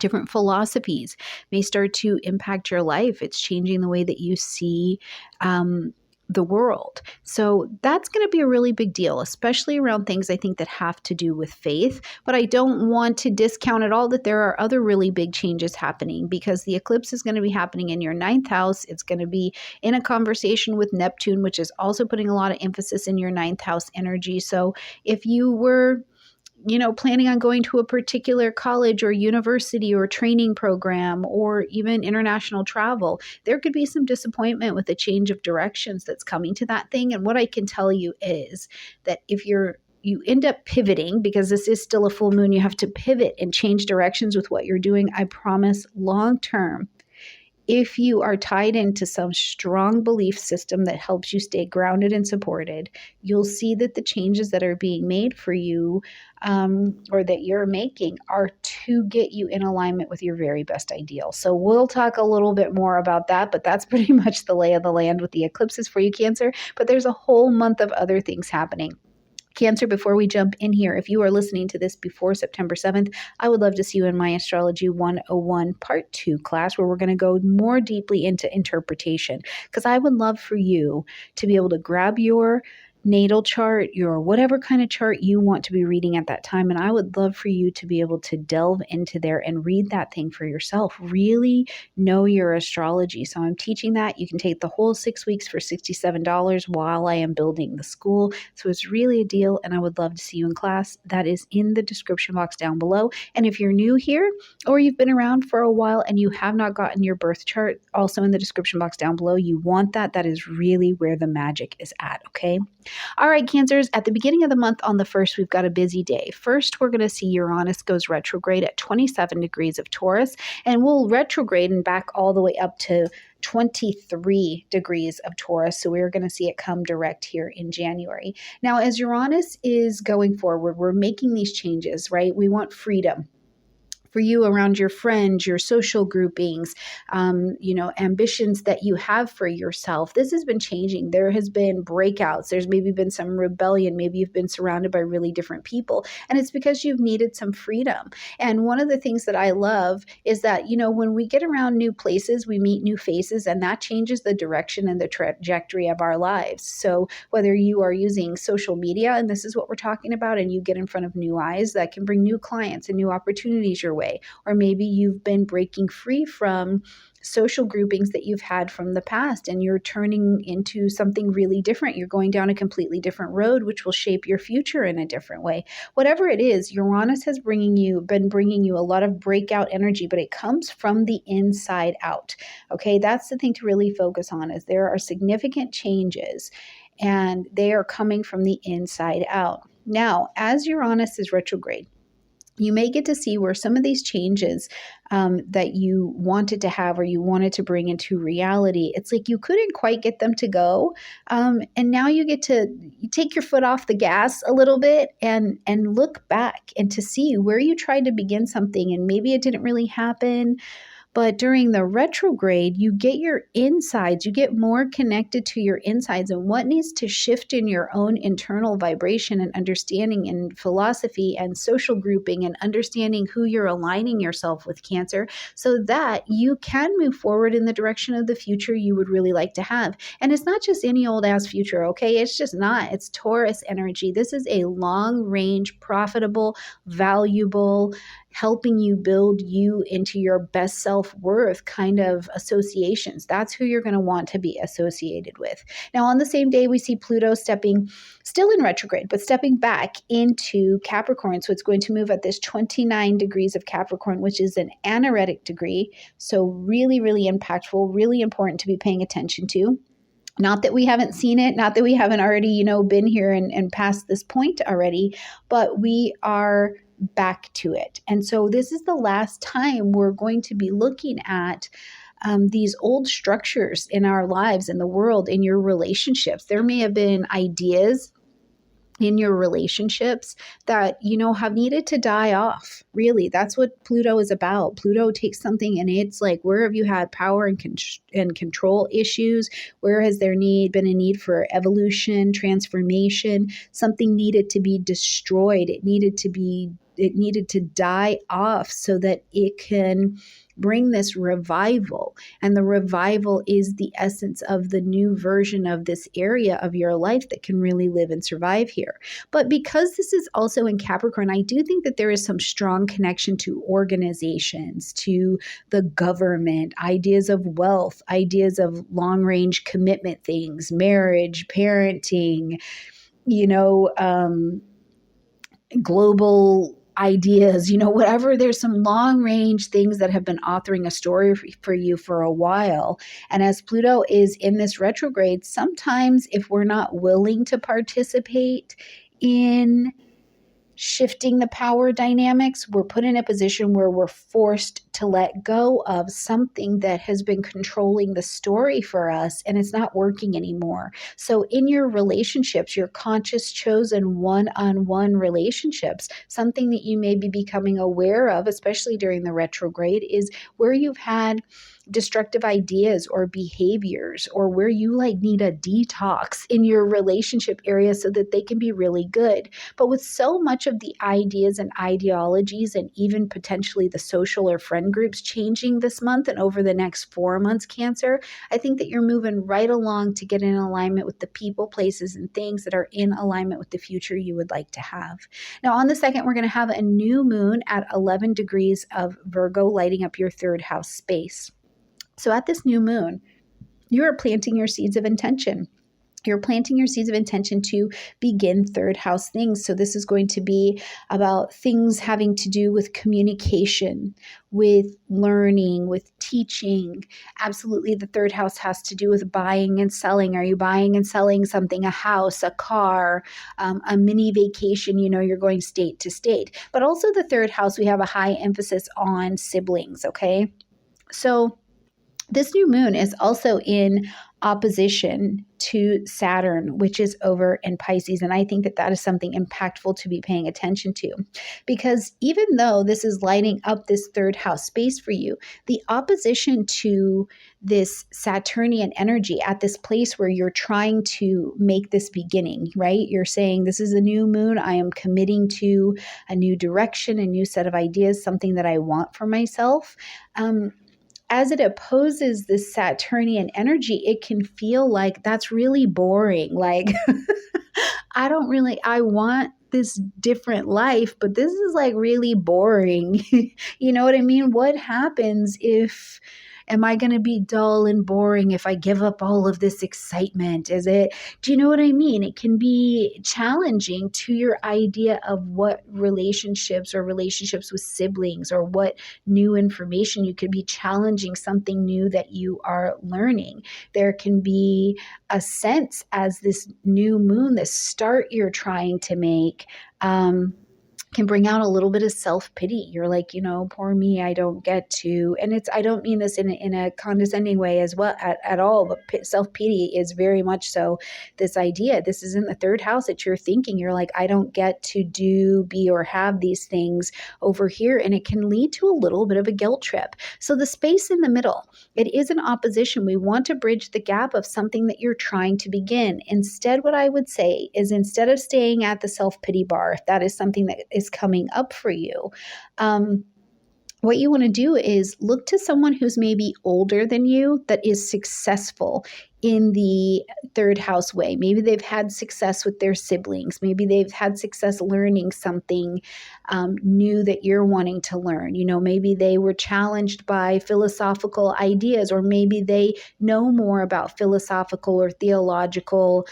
ideas than you do, and they can help you bridge the gap between what you think it is and what they're actually talking and teaching about. Because because this is on a communication axis for you, if you're not careful, Cancer, you can end up feeling like you're seeing the worst in the information ideas that are being presented to you. And instead, maybe if somebody is a little bit older than you, Saturn, and they can say, well, let's maybe consider it from this perspective, is a lot less of a stressful aspect to something new you're really trying to bring into your life to govern your thinking, okay? And for those of you who are going to start teaching and taking classes, don't worry, that Virgo energy's got you sorted. It's going to at least help you be organized. On the 4th, we see Mars move into the vibration of Cancer. So it's back for the first time in 2 years into your energy.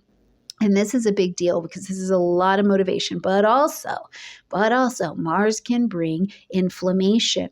So Cancer, if there's some stuff you've been mad about, there's some resentment that's been living down there, Mars is coming to your space, your emotional terrain. So it's also giving you an opportunity here to see where you need to nurture yourself. Where do you need to take the action, Mars, of nurturing yourself, Cancer, in a direction that will allow you to be secure. You may be, even with Mars coming to your sign, you're like, I want to get in the gym.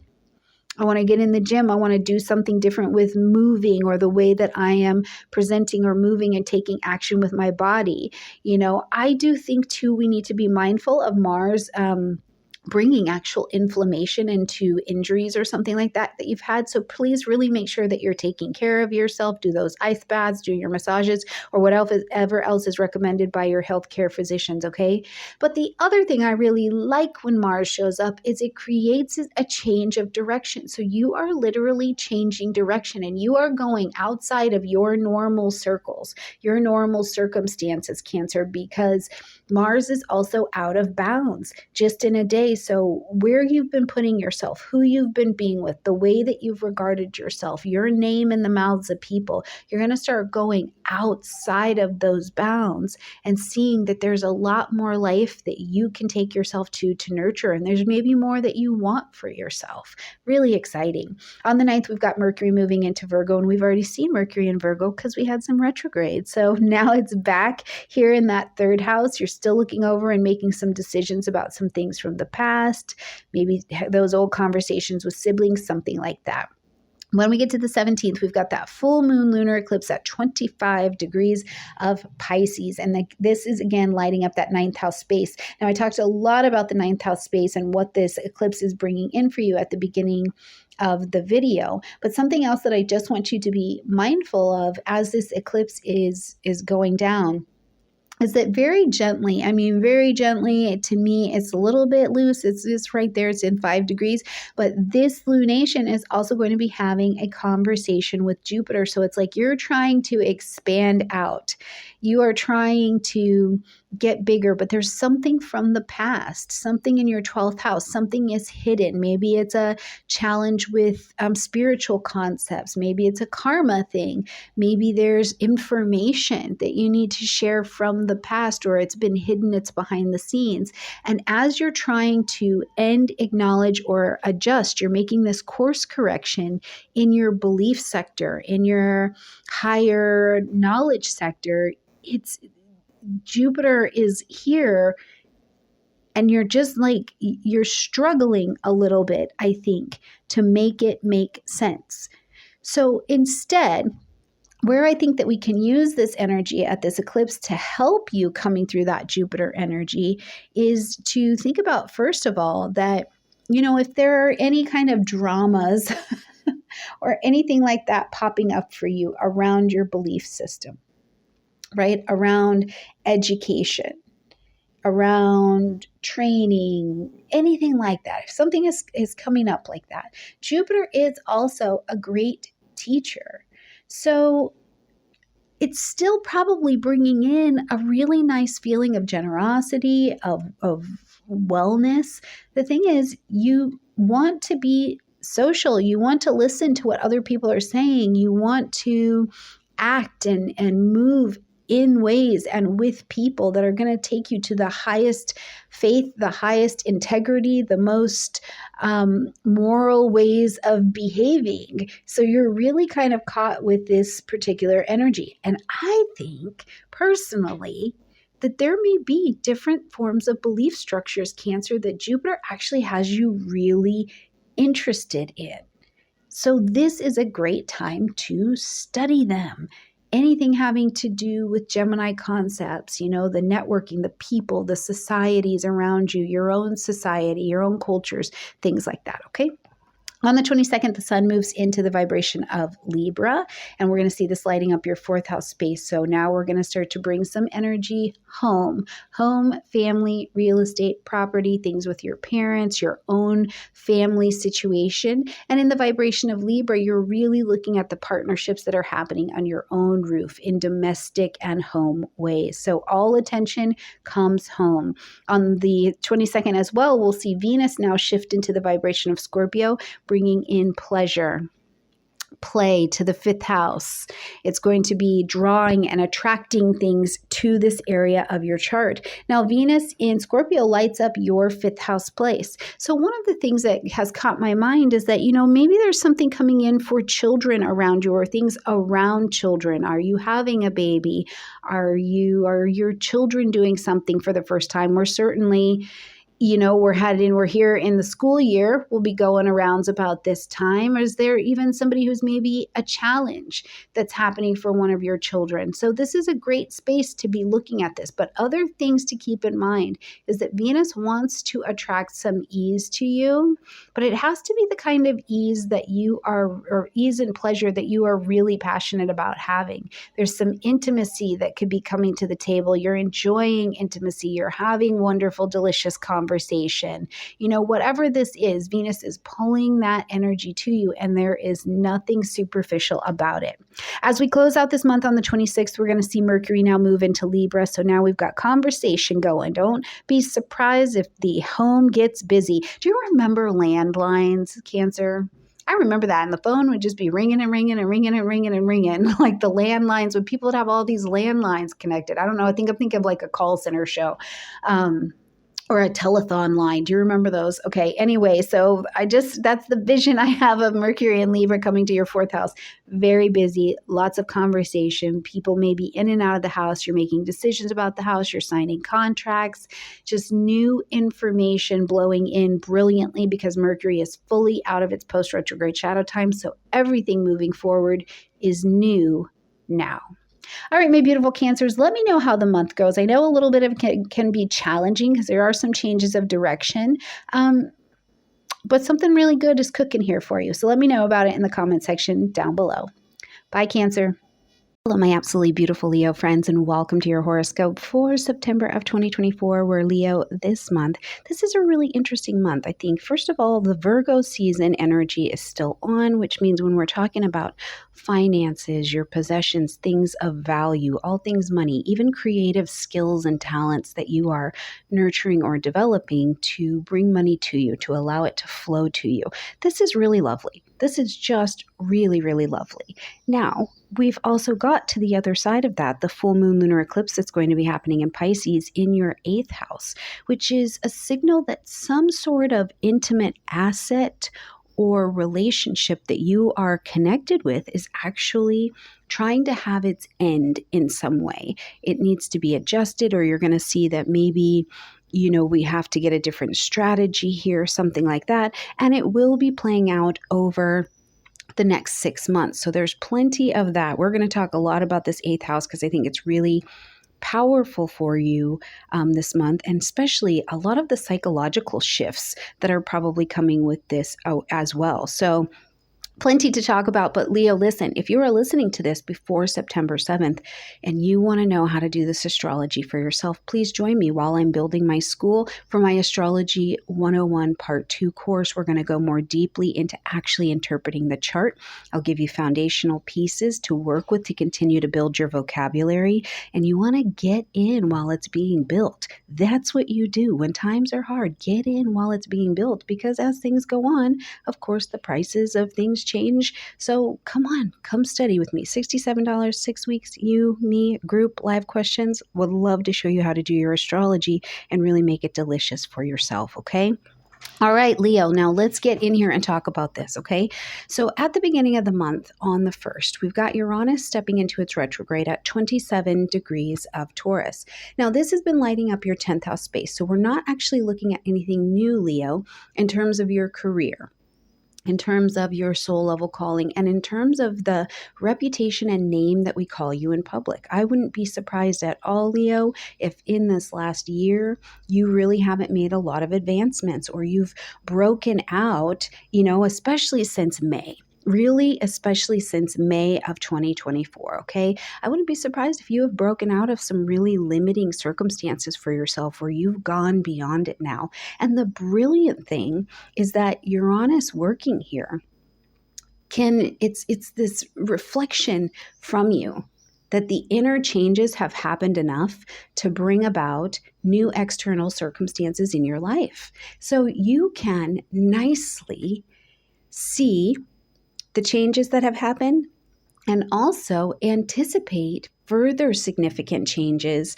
to happen. However, they're going to slow down just a little bit here while this Uranus is retrograde, because you need an opportunity also to integrate the changes that really have happened both inside and outside, okay? So we're going to see that Uranus takes this retrograde here, but we're going to see it come direct January 30th of 2025 back at 23 degrees of Taurus. So you are watching your chart, Leo, between 27 degrees of Taurus and 23 degrees of Taurus. What's coming up for you? What have you been working on since May? Go back into your life and really celebrate the changes, because you've had your own little rebellion. You've had your own breakout in this area. So we have probably seen career changes, level of career changes, level of changes to the name that we call you in public. And what I mean by that is, did we used to just call you, were you just, were you just grandma and now you're great grandma? Were you single and now you're married? Where did we change the level of the name that we call you? Okay. Now, on the same day, we're going to see Pluto take its retrograde back at 29 degrees of Capricorn. Pluto has been retrograde, but now it's backed up to this 29 degree of Capricorn mark, which is important. It's an anaretic degree. So it's really important. It's vibrating with a lot of power. And for you, Leo, this is a pretty significant movement because it's literally coming back to your health house. Health, wellness, daily routine. And in Capricorn, this is in the physical material plane. So something in the structure of your actual body, your being, your bones, your musculature, your wellness is really on the table. And as Pluto is backed up here for the last time to this 29 degrees of Capricorn place, there is a conversation that is available on the table right now about where you're still having power and control issues. Something in your health, wellness, daily routine sector is significantly changing, okay? So whether it's been, you've had a power struggle with health and wellness issues, where are you at in actually building muscle to sustain your body? Because remember, we want to be strong, not necessarily a certain size. Strong, not necessarily a certain size, right? Okay. So we want that musculature. Where have you had control issues around your health, where you've had a hard time surrendering control in some way? Big revolutions and evolutions of transformation. Now, for many of you too, I think that depending on where you're at in your experience of your health and daily routine, your wellness sector, there's these concepts and these ideas where death has come up. If I do not get my health together, my life is on the line. If I do not get a daily routine in my life that I feel like I can really live by, I feel like I'm suffocating, even if it's a psychological death kind of concept, right? So this is a big deal to be paying attention to. Now, the other side of it is that where Pluto has really gone well for you, because this again is something we're coming back to, there's mastery. You have mastery, right? You have undergone some changes, maybe even the world that you live in, the food that you're eating, these kinds of things have had an adjustment and you're demonstrating some mastery. At the level of work, okay, I want to talk about this. At the level of work, this is an interesting thing with Pluto at 29 degrees of Capricorn Leo, because what it literally means is that the world around you has changed, especially things having to do with wealth, big business, global organizations, anything organized at a global level or at a big business level has changed. And so it's created a space for you where not only could you have stepped into your seat of power, right? You raised your name. You're like, you're employee of the month, employee of the year, something like that, or your business owner of the year. But also it's your signal that business as it has been is about to change. And your mastery is you're demonstrating it going, okay, I'm ready to go to the next level. So I think it's a really interesting transit. Please let me know in the comment section down below in terms of whether it's your health and wellness or your day-to-day business doings, what has really taken a change of energy for you, okay? Now, on the second, we have got this new moon happening at 11 degrees of Virgo, lighting up your second house space. So this is about the money. Now, we're planting our seeds of intention here to begin something new, to commit to something new around the financial realm, how you make money, how you allow money to flow towards you. But we've also got this cool kind of dynamic. I think it's a cool dynamic at this particular moon, because we've got this new moon ready to plant these seeds of intention and build this new cycle for you, but it is also opposing Saturn. So the moon opposing Saturn, first of all, you can feel like you're going in two different directions. That's what an opposition can feel like, but it's really just looking like integration. So instead of at this moon, you're trying to plant your seeds of intention and you're feeling like, I'm not able to go further, or you're feeling like, well, I'm experiencing consequences, or your mood is just like not as thrilled. Not everybody is so excited about getting organized and being really, really responsible and dealing with even the health and fitness of our finances. This is not always an exciting prospect for everybody. But what we can do here, instead of going to that, self-pity or going down that Saturn in Pisces rabbit hole where it's like, I was not good enough, I didn't do enough, this isn't fun, any of these kinds of concepts, right? Instead, what we can do is integrate those two. See where it's like, yes, okay, on the Saturn side, we've needed to do a little bit of raising of the vibration. We've needed to have a little bit more faith and a little bit more demonstration of faith that you're allowed to have a good life. You're allowed to be healthy. You're allowed to be organized. You're allowed to see the best in yourself and in others, right? This is a really big deal.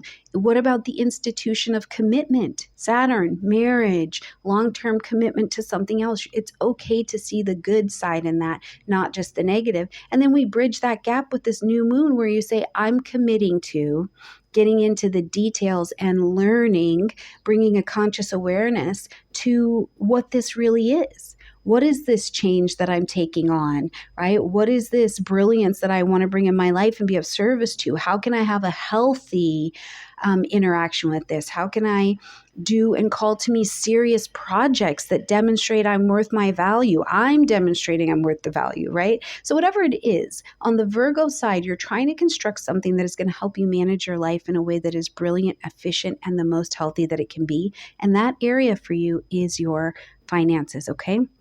All right, on the 4th, we see Mars moving into Cancer, and Mars has not been here for 2 years. So, Mars is going to come and create a change of direction. Wherever Mars goes, it creates a change of direction, especially if it hasn't been there for 2 years. It is like Mars pulls up into your 12th house and is like, oh, what have we been doing over here, right? Let's get some things active. Let's get some things activated. And that is exactly what's going to happen. Now, while Mars is going to pull into Cancer on the 4th, on the 5th, Mars actually goes out of bounds. So what you're doing, what you're working on, especially in terms of spiritual content, moving everything in your life, taking action and having your desires come out of a spiritual desire to have those things is going to be really important, and nurturing it. But with Mars, you're looking outside of your normal emotional nurturing circles, right? You're like, well, maybe there's a different phenomena I can believe in. Maybe there's a different philosophy or set of theories that I can get into. Maybe it's okay for me to actively participate in rest. Now, when Mars comes into the 12th house space, one of the things I can say is that your dream life will absolutely act as a vehicle for information for you to really let you know what you want, what you're doing, what you're desiring, right? So if your dream life gets really active and some of those dreams just seem like, whoa, way out of left field, remember Mars is out of bounds. So, no matter how inflammatory Mars, the dream, happens to be, or how active your dream life is, something to just kind of keep in mind here is that it is just trying to show you. It's giving you visions and images and conversation, maybe from your ancestral line, but certainly from the sub and unconscious, about changes that maybe need to be made. Now, it doesn't mean you need to go crazy and make a whole bunch of changes all at once. But remember, we also exist between planes, right? We also exist here in the present plane with our bodies, but our spirits pop out and astro travel and they do whatever they do. We pop back and forth between different timelines. So you might just have some things coming up and Mars is trying to help you burn those things off. So make sure you are getting some kind of meditation, hydrate, and make a lot of space to rest, okay? And this Mars in Cancer is going to be an important piece of the story as we head into the retrograde. I've got a video with Nicholas Palamanakis coming for you, so make sure you check that out, okay? On the 9th, Mercury is going to be in Virgo, and we saw Mercury in Virgo already, but now it's back, and it's comfortable because Mercury rules Virgo. So now we've got busyness around your money, busyness around your possessions, the things that you value, how you're putting your creative talents out there. But some of this, in the beginning days, it's not new because we actually saw Mercury get to 4 degrees of Virgo before it went retrograde. So some of this, you're bringing a project back from the past and now you're actually able to move that thing forward, okay? Here on the 17th, 18th, depending on where you're at, we are going to see this full moon lunar eclipse happening at 25 degrees of Pisces. Now, this particular full moon lunar eclipse is, I think personally, I think it is just absolutely stunning. I think it's stunning. There are some changes available to be made here.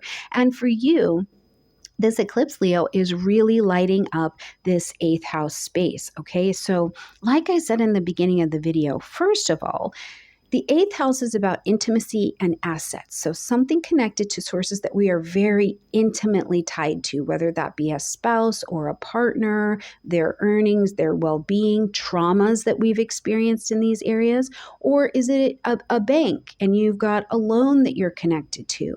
Death, debt, taxes, inheritance, real estate planning, right? This is all deeply connected in that intimacy and asset house. So as we're having this full moon lunar eclipse, we're being asked to end something, acknowledge something, or make an adjustment. We need to pivot in some way.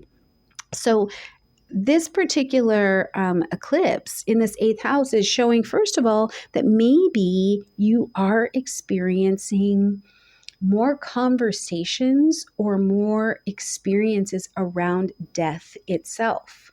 Okay, so whether that is that something is dying off, that could be a resource, that could be a resource in your spouse's or your partner's life, and this is coming to your table over the next 6 months, and you guys are working through this together. Is it a trauma that is dying off because you're seeking some kind of therapy or you're growing, you're to the other side of that, right? That can also be a dying off that happens. But whatever is happening around this concept of death or dying off or detoxing something out of your space, this is literally a time where I want to encourage you to remember that this is nothing sinister.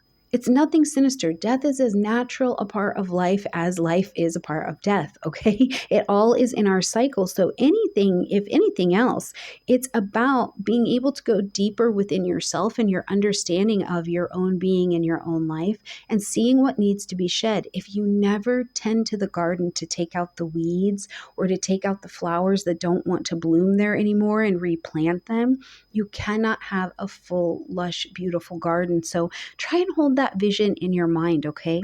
Now, something else that comes to my mind in this 8th house is, of course, anything that has to do with taxes, insurance, payments, those kinds of things, they could be on your table and you are dealing with them. Right? And they could feel a little bit heavier. It's a 8th house kind of energy. So make a little bit of space for that, but also changes to things happening for your partner. And in the 8th house, it wouldn't be that your partner is just, choosing to take on these things. It would be that your partner is put in a position where they have to make a choice or they have to make a decision. And this would be coming over the next 6 months, right? Now, all of this eclipse energy is actually making this T-square down to Jupiter, who is applying to this particular eclipse. And while I think that, everything here is trying to play out, what I would encourage you to do is to really make sure you're taking the high road on everything you do. Make sure nothing is hidden. It's not behind the scenes. Keep being extravagant to a minimum. These things are not going to be to your greatest good, because anytime we get a moon, especially a full moon in aspect to Jupiter, we have to remember that the moon is very changeable. Is very changeable. So it's making decisions and how it feels in one moment. And those decisions are going to be big decisions, Jupiter, but that may not be exactly how you feel in the next moment. So watch these impulsive things that are coming up. Watch this idea of being really, really charitable if these areas are not in balance. Instead, get the financial, get the intimacy and the assets area of your life really tightened up, okay? All right, as we get to the 22nd, the sun moves into Libra, lighting up your 3rd house space. So all things communications are coming to the table. You're looking for more balance here. You could also be pulling partners to you or new contracts to you. Now, when we're dealing with the 3rd house, we've also got things going with siblings. It's not just the buying and selling and signing and writing of contracts and things like that, but also what's going on with siblings or short distance travels. I also like to put cousins. in the third house. I feel like cousins are some third house energy. So, is there something going on in that extended family zone as well? And there's lots of conversation, travel, and things like that happening. Now, Venus was traveling through Libra energy, was nicing this area up, making it really attractive. So if you had been writing that book and now you want to be able to put it out, put a book deal, or you had been writing a course or taking a course, the information is going to move more smoothly.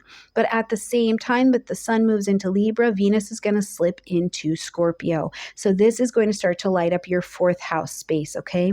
Home, family, real estate, property. These are going to be more serious topics that are up on your table. But Venus is an attracting energy.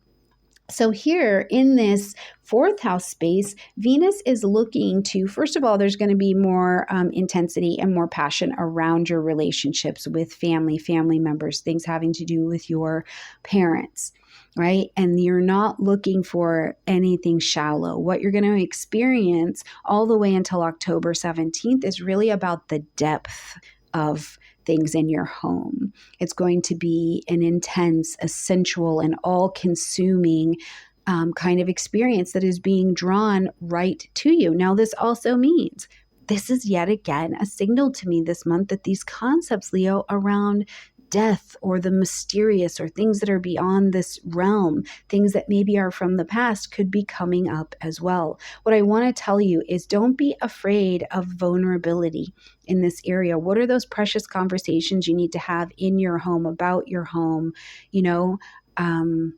with your parents or around things that have happened in your family.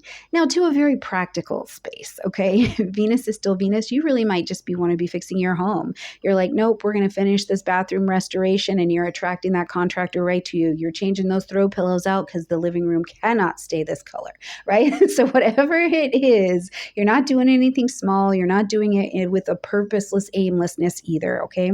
As we're going to close out this month, Mercury's going to fully move very far away from its retrograde pattern into the vibration of Libra. Now that third house, you're having a lot more conversation. You feel a lot more comfortable making decisions.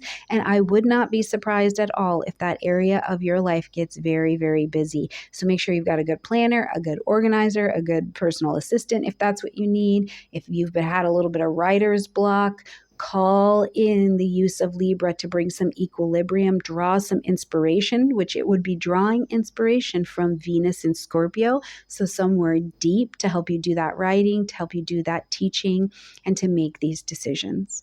All right, my beautiful Leos, have a gorgeous, gorgeous September, and I'll see you in October.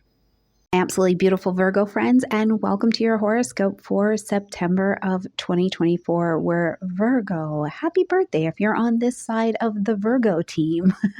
This is a wonderful time for all of you Virgos and for all the Virgo areas of the chart, of course. But I just want to say happy birthday, and I hope that you are taking this time to really be reflective about what you would like for your next year. This is your annual you peak, where you get to really plant your seeds of intention in general and start anew. We have the beginning of the year, the beginning of the astrological year, but this is yours. So I hope that you really, truly take that to heart. And we're also going to have your new moon, which I like to call the birthday moon, in your sign, obviously. And this is your chance to really make that commitment, to get serious about it, not let down on yourself about what you haven't accomplished, but instead to just take more seriously where you do want to go in the 2024 birthday year. So lots going on, but obviously the big news this month is that we've got a full moon lunar eclipse happening at 25 degrees of Pisces, which means we are going to absolutely light up your relationship life. And this is not bad. This is just what's going to be happening. Now, what I'm going to share with you right here at the beginning of the video is that I hope around eclipse time, around the 17th, 18th, depending on where you are in the world, that you give yourself some space to breathe, that you realize your relationships over the next 6 months are going to have revelations of things that have been going on, beliefs that need to change. Maybe there have been fundamental ideas with your partner or around partnership that are being adjusted. And this is not just in the marriage and the romance and these kinds of places, but the business partnerships, you with yourself, you with a higher power. Maybe you've got something legal going on, whatever it is. There's this place where we are in some kind of attachment with another being is going to need some attention, okay? All right, Virgo, let's get in here and talk about the month so that you can get out and enjoy it and create a beautiful schedule for yourself so that you can enjoy eclipse season, okay? All right, on the 1st, we have got Uranus going retrograde at 27 degrees of Taurus, and this is a fellow Earth energy. Now, Uranus has been rocking and rolling through your 9th house, publishing, marketing, broadcasting, expansion, higher education, faith, higher belief systems, philosophies, international travel, immigration, legal things, all of these things have been a place where you've really been working with this Uranian energy to be free. You want change. You want freedom. You're like, I want freedom in this area. But what is required is that we have to have it's an inside job is really what has to happen here, right? Like your inner world has to get different so that you can express that in an external way. But also, we've needed the world to get different to hold the space and the capacity for what this version of Virgo is going to be bringing into the world and into the future. So it's almost as if the world in general has made this nice shift, has created a space where you are able to make this really significant change or initiate some changes around bringing those internal changes that have happened, those new attitudes, those new behaviors into an external experience. And you've been working on that for quite some time. But backing your attention up to May of 2024, so just this year, go back to May 15th of 2024, where we saw Uranus enter into its pre-retrograde shadow time at 23 degrees of Taurus, okay? First of all, Virgo, please make sure that you have your own natal chart so you can see exactly where 27 to 23 degrees of Taurus is at in your chart, exactly in your chart, not just in the general. What house is this for you? Because we're going back to that May timeframe to see where you've had this desire to change, to bring this internal revelation into this external meaning. And as we're going to retrograde, first of all, it's an opportunity to take your foot off the gas, okay? You don't have to push for these changes. The world itself is slowing down, so you have an opportunity to put a little bit of the rebellion down, okay? We don't have to rebel right now. We don't have to have a revolution right now. Instead, it's an integration. See where your new attitudes, actions, behaviors, and ideas have led to external changes that are giving you more freedom. It's really beautiful. Now, on the same day, we're going to see that Pluto is going to step back in its retrograde to that 29 degrees of Capricorn, again, a fellow Earth energy. So a lot of changes in the physical material plane are really popping up for you right now, Virgo, as your fellow Earth energies are being highly stimulated, okay? So at 29 degrees of Capricorn, this is lighting up your 5th house space, and it is an anaretic degree, so big changes. Now, in the 5th house, this is joy, pleasure, play. This is going to be things about your own self-expression, but this is in a very material kind of way. It's not this esoteric way of like, use your voice. It's not like that. It is like, what are you saying out loud? And how is that bringing legacy? How is that bringing structure? How is that bringing tangible demonstrations of new structure into your life? Where are you leaving your legacy by expressing yourself in the ways that you do? Now, the other thing happening in the 5th house are things having to do with conception. Are you conceiving a new business, conceiving a new idea? Are you doing things around children?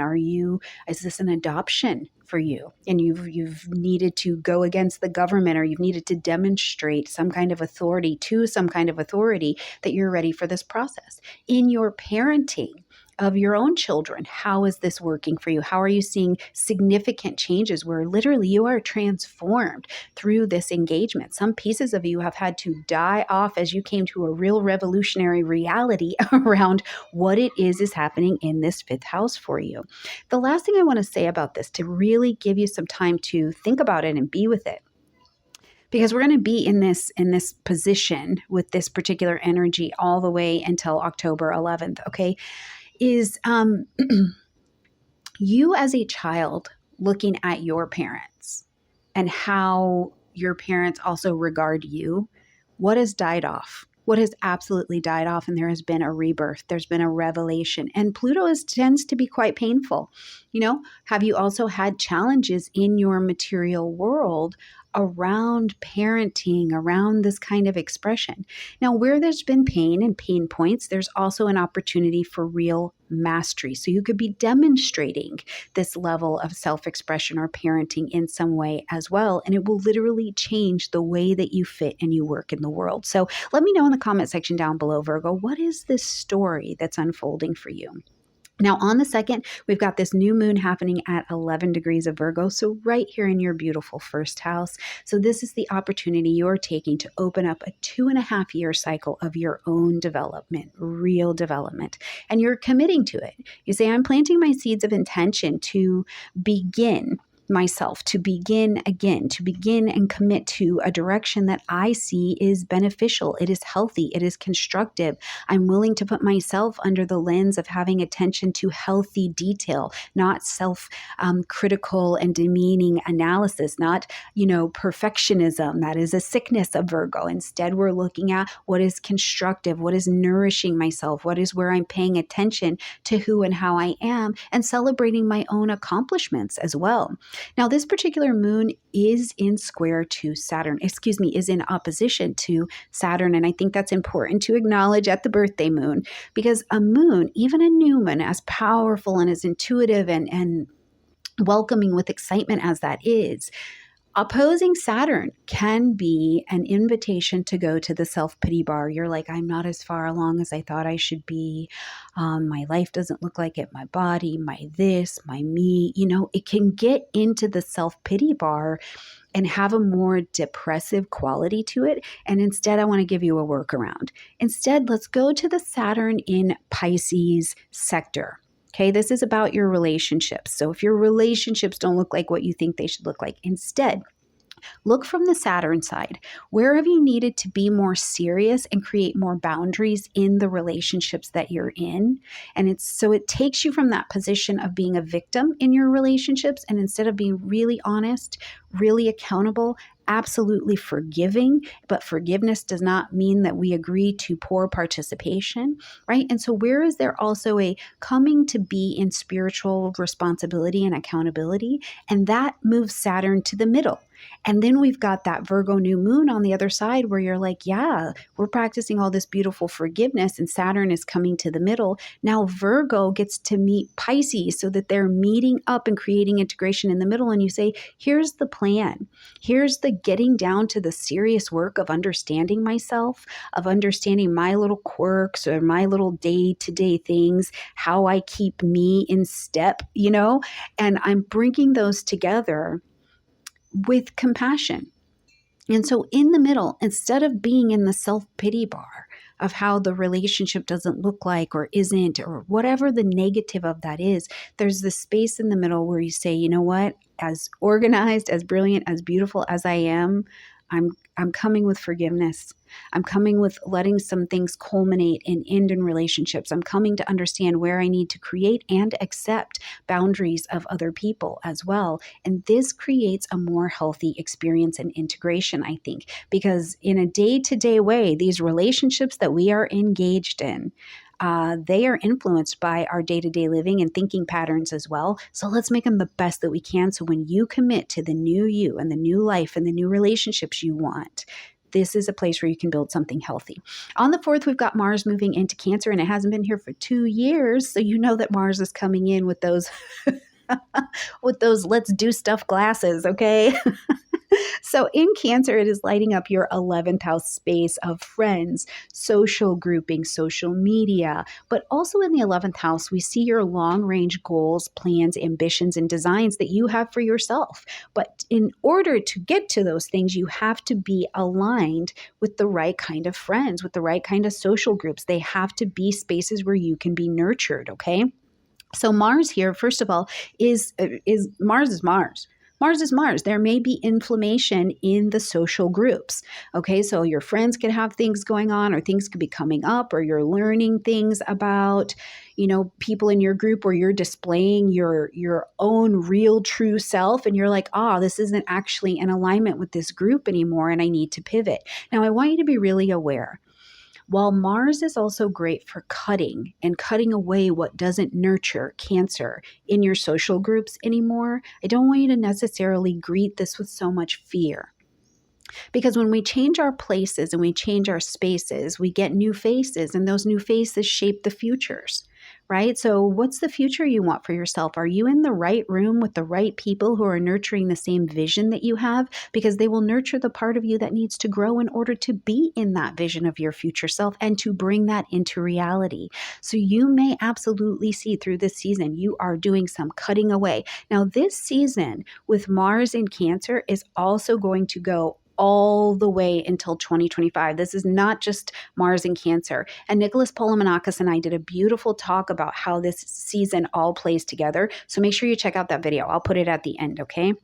The other thing I want to say about Mars being here is that on the 5th, Mars is actually going to move out of bounds until the 25th of the month. So this may mean, very practically, Virgo, which I know you like, you may be looking for friends or connections outside of your normal social groups. And yes, for you. Yes, for you. Just make sure where you are looking, use that beautiful Virgo discernment. Get in the rooms and the spaces of the people who have what you want in the vision of the future ambitions you have for yourself. It is pointless to be in a room, Virgo, with people who are not where you would like to go. We can practice compassion and loving everybody's inner child all we want. But if you are practicing compassion and loving people's inner child and standing still in your own life, not meeting your own vision, this is where we need some boundaries. This is not productive for you, okay? All right, when we get to the 9th, Mercury comes back home into Virgo, very comfortable. So you're like, let's chat it up. This is great because this will help you in your social groupings. This will help you in that journaling and that breath work. It helps you make decisions that you've needed to make all the way since July, okay? Now, when we get to the 17th, 18th, depending on where you're at in the world, we've got this full moon lunar eclipse happening at 25 degrees of Pisces, bringing shifts and changes and heavily impacting you. This will heavily impact you and your relationship zone. So first of all, the full moon lunar eclipse is still the full moon. So it's going to ask us to end something, acknowledge something, or to make an adjustment. There's a pivot that needs to be made from this particular point and position, okay? So this is, first of all, the nice thing is it's not something new. That's something I really want to stress to you. This is not something new that you're looking at. You're not like, oh, wow, where did this possibly come from, right? It's like these are things that have been going on and going down in your relationships. And you were bringing this to your relationship attention all the way back in March 21st of 2023. We had a new moon that happened then. So you would have been planting some seeds of intention to commit to bring something into your relationship life, okay? Now, in December 19th of 2023, you were in action, things that needed to be, if an old structure was there in your relationship or romance was complicated or a partnership was really complicated or there was, whatever resentment going on, you were in action to tear it down and build something more healthy. But now, first of all, let's celebrate at this eclipse. You built something. You have built some kind of structure in your relationship dynamics, wherever they may happen to be. But we need to observe what has been illuminated and pivot from it. So again, if there is, air the dirty laundry, air the damn dirty laundry. Okay, air it. If something needs to be said, it needs to be talked about, it needs a bit further exploration, bring it out. But realize that this eclipse is also, first of all, near Neptune, which is the ruling planet, but also squaring to Jupiter, the other ruling planet. Whatever comes out, if you want to have a relationship that is going to make it the distance, whether it be the business relationship, the friendship, you and your higher power, the truth has got to come up to set you free, and the high road must be taken. This is going to be so much more about your spiritual and your philosophical integrity, your moral integrity, whatever that looks like for you, being really, really high and you being on that road, right? And seeing what needs to be uncovered. Because if something, a full moon says that something at a fundamental level, there is a challenge, there's a thorn, and it just needs a correction, okay? Now, the other thing about it is, like I said, this could be like you're living your best life. Okay, you're like, listen, me and my partner, me and my business partner, me and my God, just for the sake of that word, we're in a good place. But your friendship group has got, it's changing. It's changing in nature. Your social media life is changing. And goodness knows, technology can get really erratic when we're having an eclipse. So, you're watching this, but it's like these things are coming into your life and they are causing you to make changes. Now we're in the digital revolution. Okay. We are here. We made it. Looking at things on your computer. Do you have, do you have VPN? Do you have security, online security safety to your devices? All of them, because God knows they're all connected. Is the TV protected? Okay, so whatever it is, I'm going to tell you, be paying attention to those things because the social networking life for you is definitely under shift, and it will be in this next 6 months. And we're also going to work on this in 25 and 26 as we continue to explore this Virgo Pisces axis. Okay. Now I need to say it. I need to say it because I want to give you a really hopeful forecast, but the relationships where the cracks are too deep, it may be over this next 6 months or very quickly at the eclipse, you're surrendering that relationship if all parties are not willing to do what it needs to be done in order to save the relationship. On the 22nd, we've got the sun moving into Libra, and this lights up your second house space. Now, Venus has already been over here in your money house. Venus was like, let me make this place really nice so that when the sun gets here, you can just, earn. You can draw to you exactly what it is that you're looking for. So Venus has been making nice of this financial area for you, been pretty friendly. It's been pretty friendly. So hopefully you were able to take advantage when Venus was traveling through this area of your chart to get out there to see how you can allow money to flow towards you. Now, Venus readied the space, but as the sun comes in here, now you're ready to take advantage of it. You're motivated around your money, around your possessions, around your valuables, around your values, your creative skills and talents that you use to draw money to flow towards you. You're also making the right kind of connections to help you do that, okay? Because when we're dealing with Libra territory and we get here at the same time every year, this is really about you can't go any further on your own. Virgo, this is it. You're going to have some kind of partnership to take you to that next level, and it's significant partnership. So what is that? And isn't that funny? You're doing all this other partnership work right now as well. So partnership around that money is a big story. Now, we're going to get a little bit deeper on the 22nd here as well, because Venus, the ruling planet of this Libra energy, is going to shift into Scorpio. So this lights up your third house space, Virgo. We're having deep conversations, not only around finances.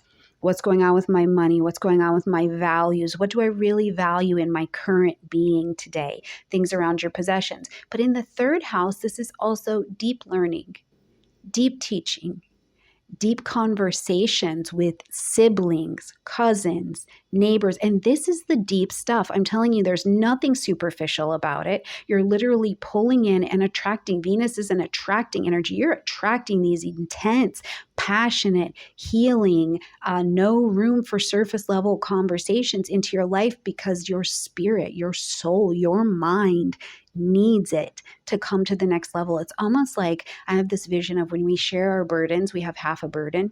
When we have the conversation with our sibling that we need to have and we stop judging them and blaming them and guilting them and shaming them or accepting that from them, we really change and transmute our energy. So big time for you.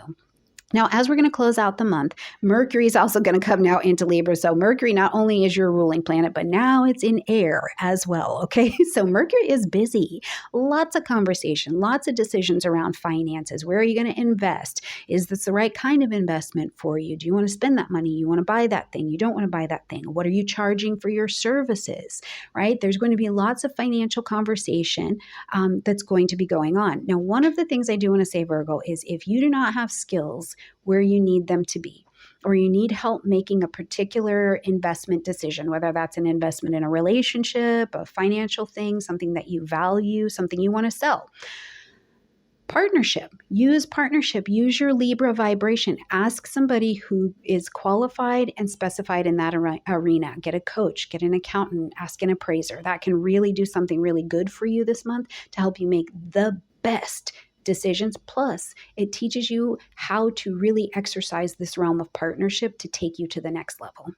All right, my beautiful Virgo friends, let me know how the month goes. Enjoy this second half. If you're a Virgo from the first half, okay, Virgo, just enjoy your birthday time.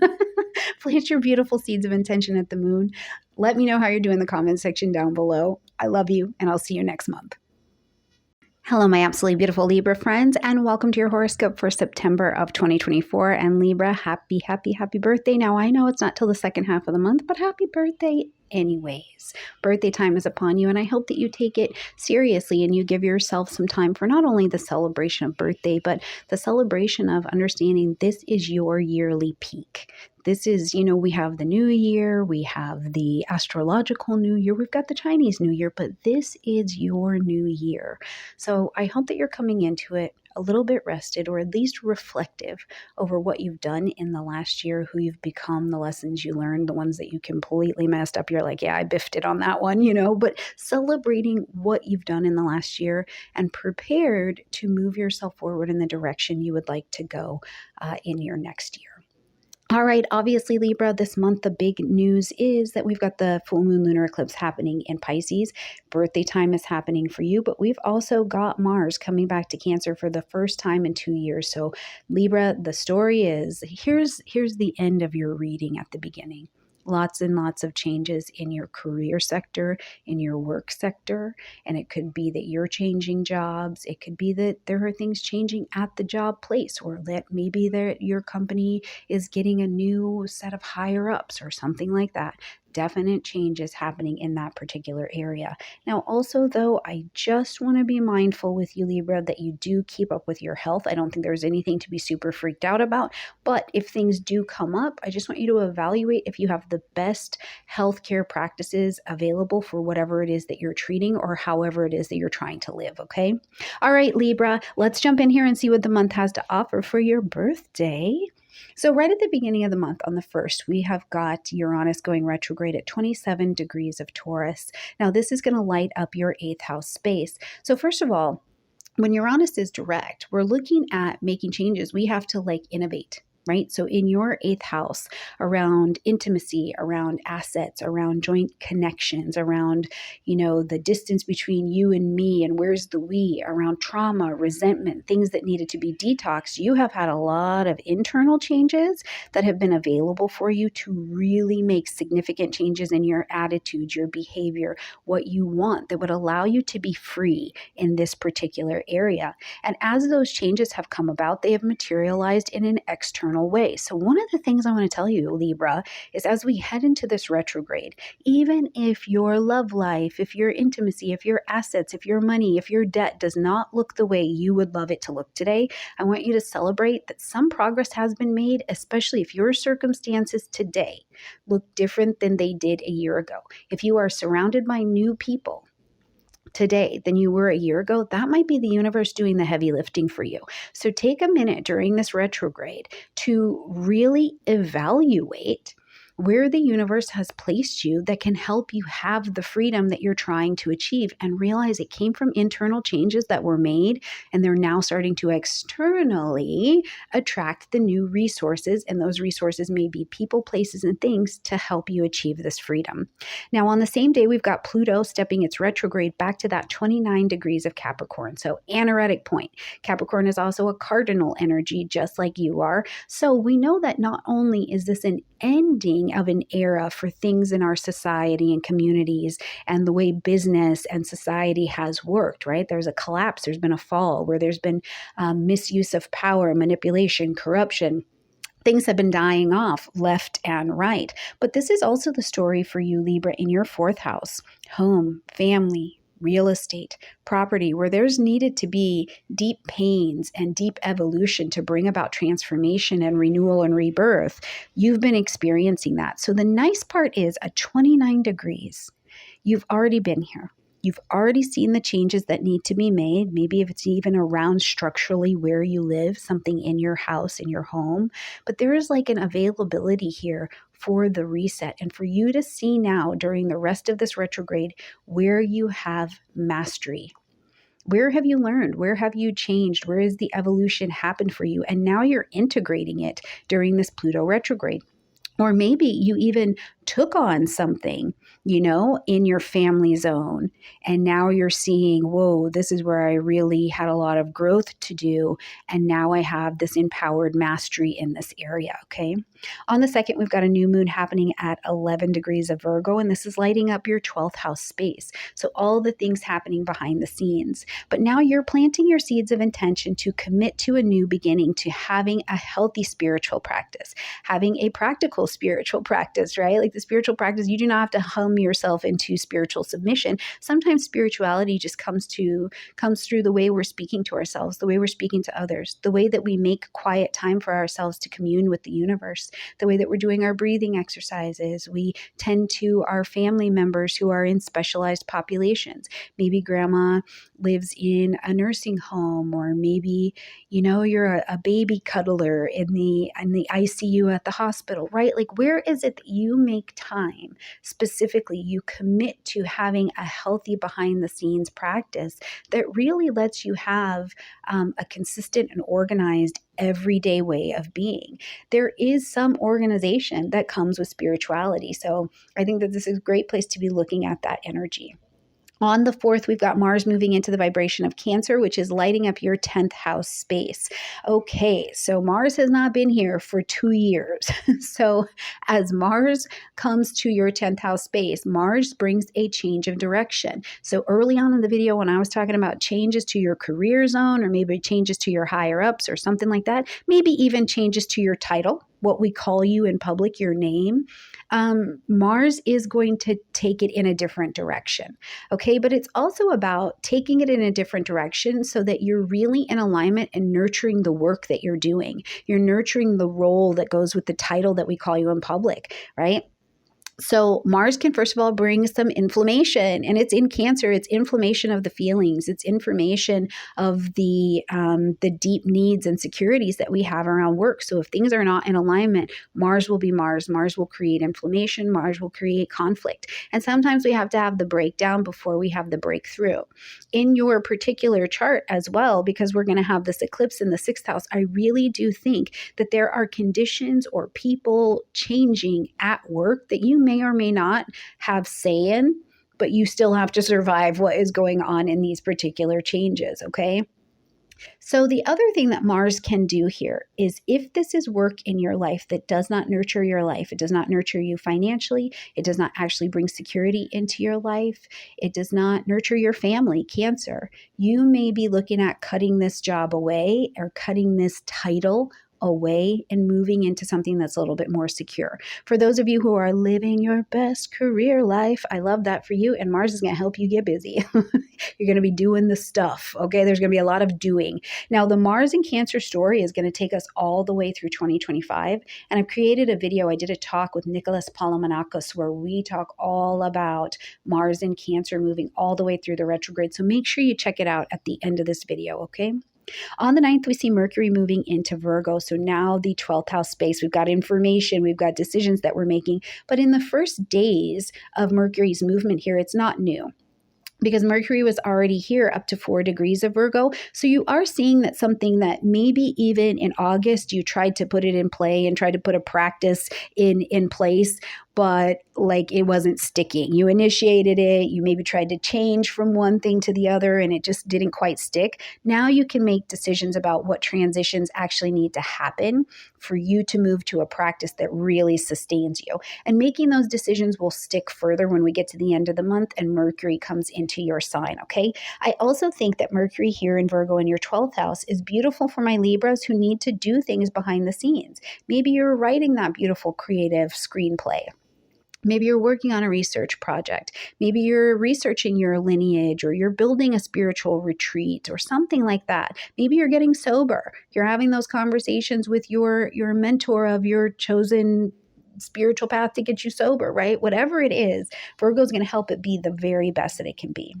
Now, when we get to the 17th or 18th, depending on where you live in the world, okay, we're going to see the full moon lunar eclipse at 25 degrees of Pisces in conversation with its ruling planet Neptune, squaring its other ruling planet Jupiter, just in an application. So there are changes to the career space. There are absolute changes to your career space. But this full moon is asking you to end something, acknowledge something, or to make an adjustment that will be working over the next 6 months. But I want to bring your attention to this, Libra. What you're changing and making your adjustments to, you started them in March 21st of 2023. What was it? Go back around work, around your health, your wellness, your fitness.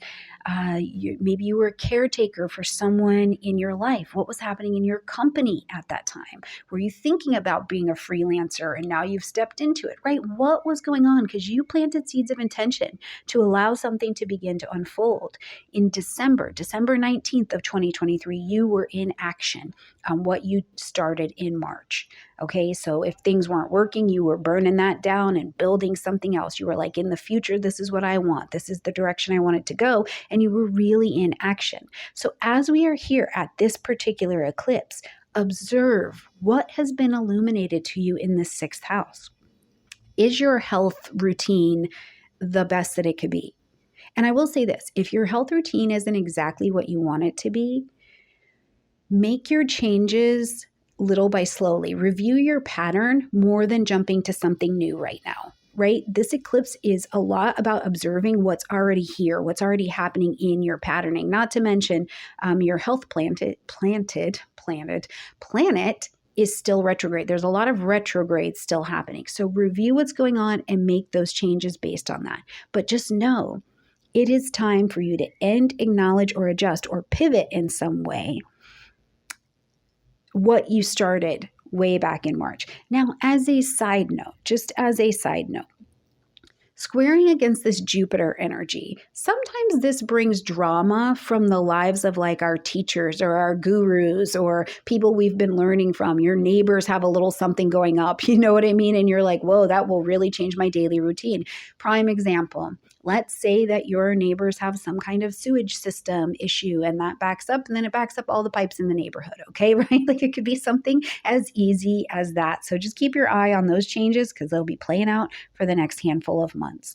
On the 22nd, it's birthday time. Happy birthday, beautiful Libra. Happy, happy, happy birthday. The sun moving into your 1st house, bringing light, heat, life, and vitality. This is your time. Pick your year, pick what you want to do with your year brilliantly and set out on a course to engage that. Now, Venus had also been traveling in this area, and Venus is your ruling planet, so you were already beautiful. You already are beautiful. Then you were extra magnetized, okay? And people and places and things and opportunities were coming right at you.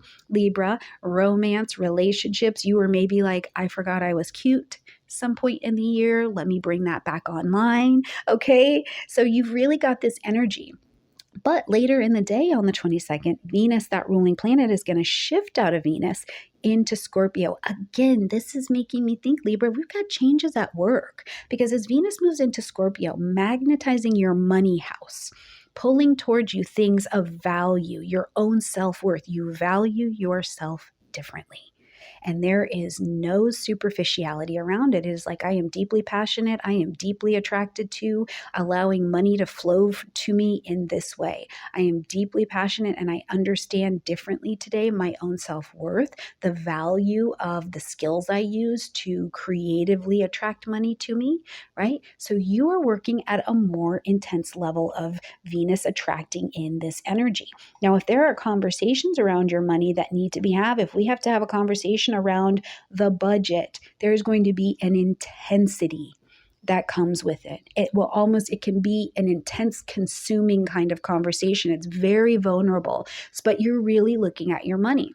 Now, that doesn't have to be scary, but sometimes the financial or the value conversations are vulnerable, but don't be afraid to go there. Venus is going to attract the right kind of energy for you to do and have a healing and a revelation in this particular area.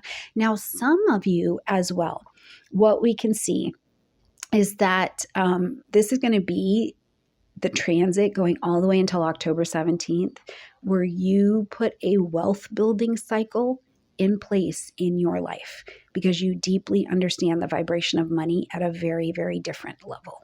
Okay. Now, if there happens to be anything that comes up in relationships for you that has to do with, yes, the vulnerability, have those conversations. I love that. But if there is any manipulation, there's any power and control struggles around money, this would be the time to really be addressing those. Now, on the 26th, we get Mercury into the vibration of Libra to take us out of the month, and you are making decisions. You are signing contracts. You're speaking a lot. There's a lot of decisions that will be on the table for you to be making at this time. The phone could be ringing. It could just be going a mile a minute. You're getting a lot of emails. Now, this energy is going to be in place all the way until October 13th. Where this is useful is that you get to do what you do best. You consider all viewpoints. You negotiate where you need to. If you need to say, I'm sorry, I need to make a little bit more money, or my prices are increasing. I will only be working this amount of time, right? Whatever you need to negotiate, this isn't aggressive. This is very diplomatic, and you're able to hear all sides of what is being presented and look for win-win situations. If you happen to be in some kind of legal situation, this is a bit more favorable, or at least it makes you show up where you're like, okay, I'm at least willing to hear what you have to say. It doesn't mean I agree with it, right? Oh, my spiritual teacher always tells me acceptance of a situation or a person exactly as it is doesn't mean that I approve or condone of what's going on. I just accept what's going on in front of me. And you, Libra, have a beautiful gift of hearing all of the sides and considering them. But then you also get to go, that doesn't actually help us mutually benefit from this situation. So you have to kick rocks and move on. Okay. So I'm excited to see what decisions come into your space, what you're going to be talking about, what you're going to be sharing. If you use your voice at work, what are the changes in the workplace that are coming for you, Libra? Share all of that goodness with me in the comment section down below. Have a beautiful birthday time, and I'll see you in October. Hello, my absolutely beautiful Scorpio friends, and welcome to your horoscope for September of 2024, where this month, Scorpio, really the big news is that we're going to have this full moon lunar eclipse, and this is going to be happening in the vibration of Pisces, and it's going to be lighting up your fifth house space. So Scorpio, regardless of what your age is or where you're at in life, the fifth house has so much to do with children. So whether we're talking about children and the impact that this eclipse will actually have in the lives of your children and thus impacting you, but also Scorpio, thinking about it as you as someone's child. So you kind of stepping back into not so much the childhood that you were just raised with, but the attachment that you have had to your parents. And I think that this is a big deal because sometimes we find Scorpio in fixed signs, the energy that's also keeping them fixed into one place and they're not moving as quickly along or as efficiently as they'd like to be. We really can find that there is a connection to something in that familial line or some belief or story. So I think that it's going to be really interesting to see how the children or the child energy actually shows up for you this month, Scorpio. Is it that it's school time and you're going back to school and your children are being impacted? Do you work at a school and something's happening with the school? What is it? But the feature of child energy is definitely an opportunity for this particular lunar eclipse to help you redefine this particular area of your chart.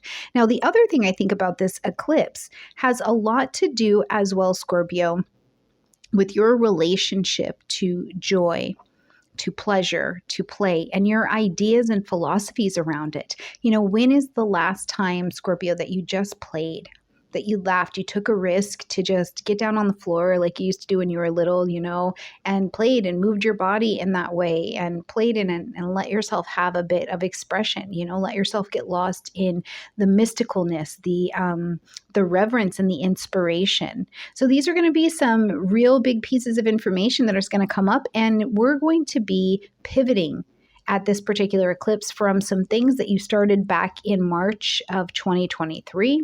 You checked in on them on December of 2023, and now it's time to be doing a pivot. You're going to end something, acknowledge something, or adjust something, and these themes are also going to carry with us into 25 and 26. So buckle up, because there is a lot to see with this eclipse that you're going to have time to work on for a while. All right, Scorpio, let's jump in and see what the month has to offer. So first of all, at the beginning of the month, on the 1st, we've got Uranus going retrograde at 27 degrees of Taurus. Now, Uranus is going to take this retrograde between 27 and 23 degrees of Taurus. So you want to watch that area in your chart in particular, not just in the general, to see where this is really impacting you. But Taurus is in your 7th house in the general. So this is an impact in your relationships. So something that you've been experiencing, especially while Uranus has been touring through the vibration of Taurus, is that there's been some level of relationship freedom or freedom from something from the past. Over the last couple of years, you've been becoming free of something. And it's really a cool thing because whether it's something that has happened, like a contract ended for you, like a physical earthly contract, very Tauran, or a karmic contract that, maybe it was something happened, you had a karmic contract and something happened to your physical body or happened to your physical housing space that got you out of the contract. Uranus has been working in a very internal way to make external changes so that you will be able to move forward. So as Uranus is going retrograde, I would encourage you to take this retrograde time going all the way until January 30th of 2025 to look back at this area of your life and look at where do you have freedom?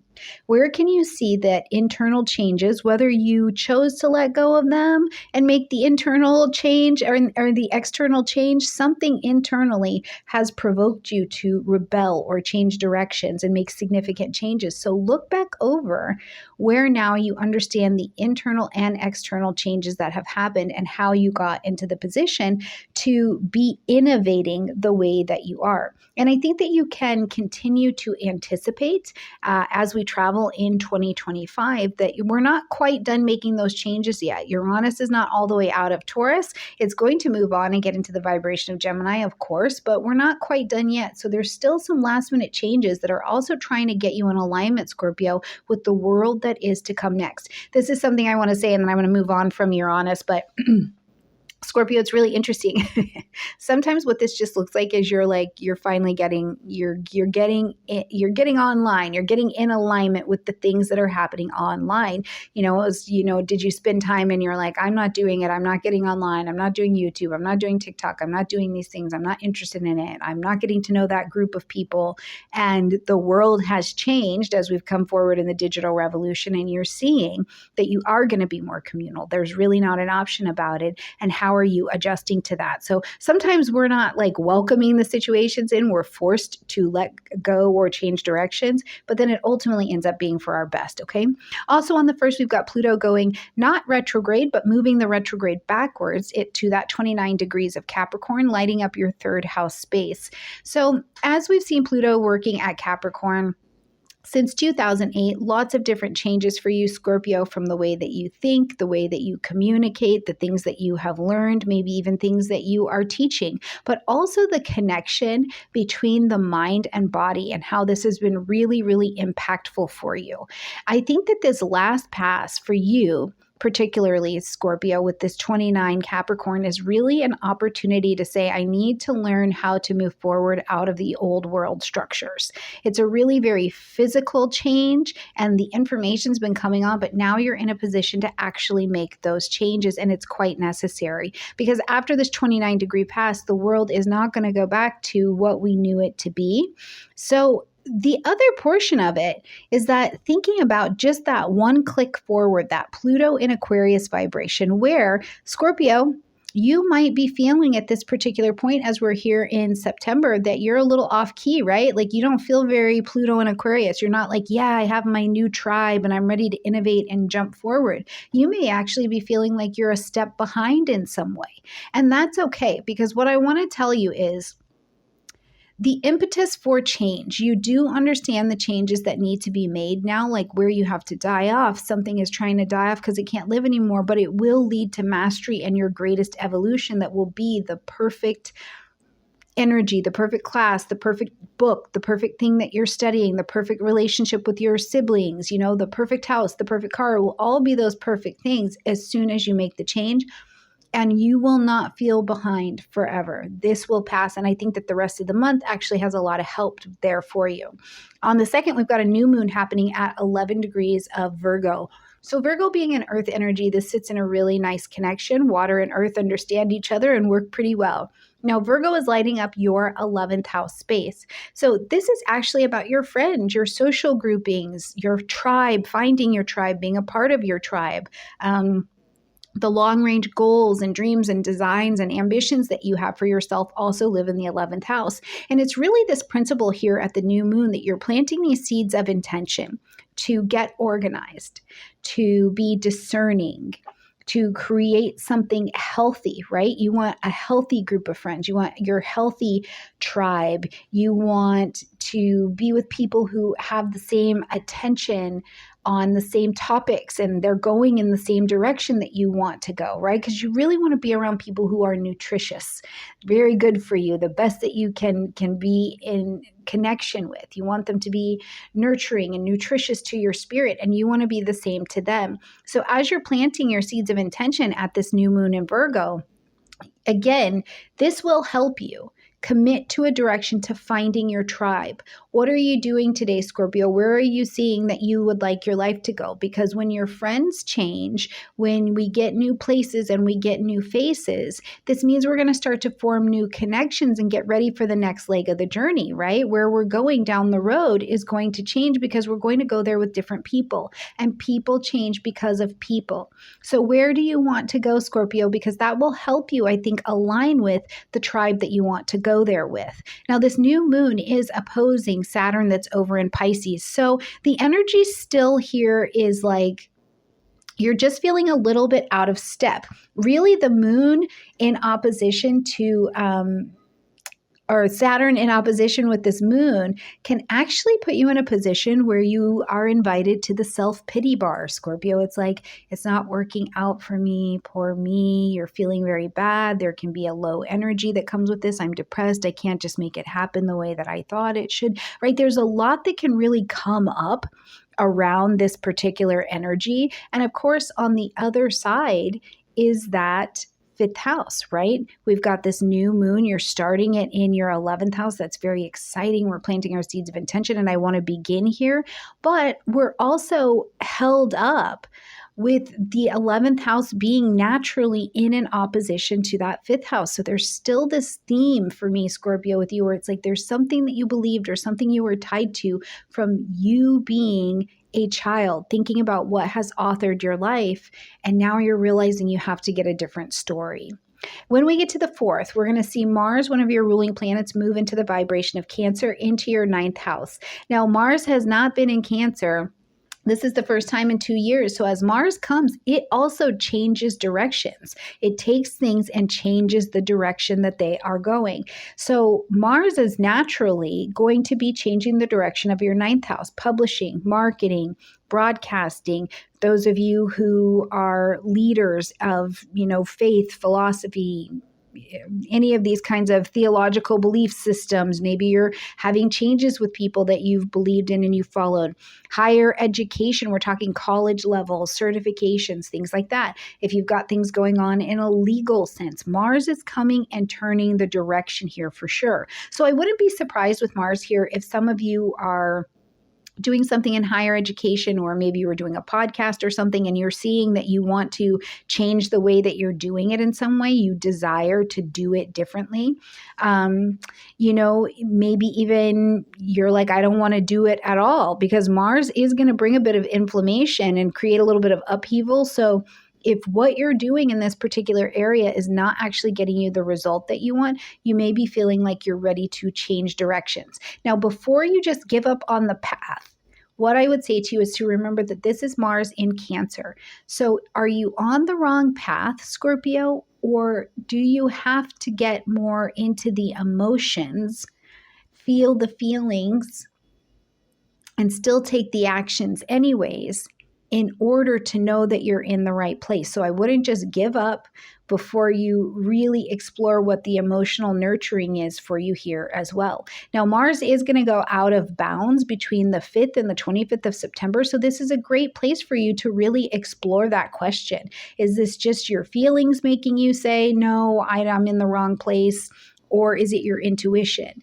Maybe you're looking outside of that feeling that you're feeling like maybe I'm not connected to this tribe, maybe I'm not in the right place, maybe this is not the right learning institution for me, maybe this is not how I want to publish, market, broadcast, expand my horizons. But you're looking outside of that and you're like, well, maybe I have an emotional block in the way. Maybe I have a mindset block in the way. And Mars will help you cut away what isn't needed in that emotional terrain anymore so that you can move forward. On the 9th, we've got Mercury back into the vibration of Virgo. And we already saw Mercury travel here. It got to 4 degrees of Virgo before it went on its little retrograde tour.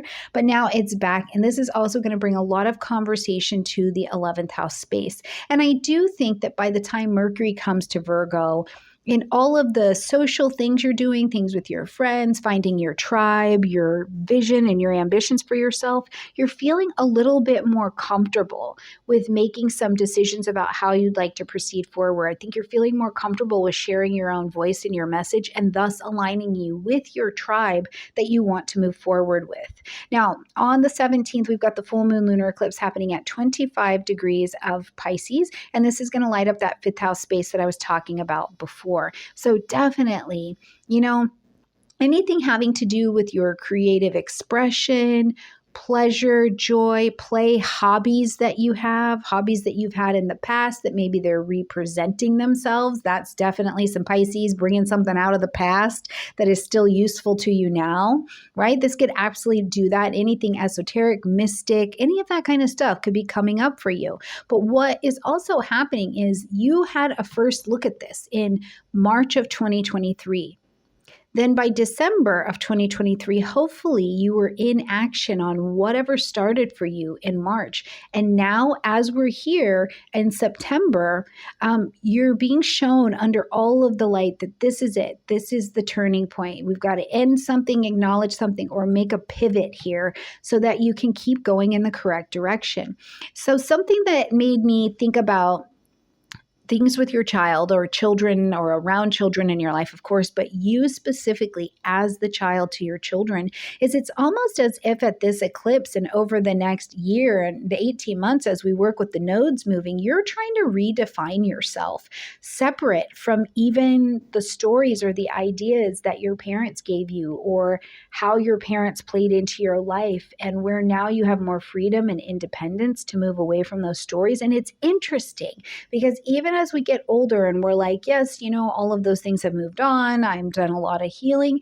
When it's really time to change directions and have a new vision for our lives, it's interesting how much we find we're still holding on to fixed visions of what our parents taught us or told us, or these ideas in that space. So I'll be interested to find out what you find out, Scorpio, right? Because now you might be trying to redefine yourself or get a different concept of what does it mean to be joyful, pleasureful, playful, to take a risk, to try something new, to release a past story. And this will be a big deal as we travel through this eclipse energy. On the 22nd, the sun is going to move into Libra, lighting up your 12th house space. So the sun's bringing light, heat, life, and vitality to the table. So the sun here is our indicator that it's time for you to also slow up the schedule, bring some rest to the table.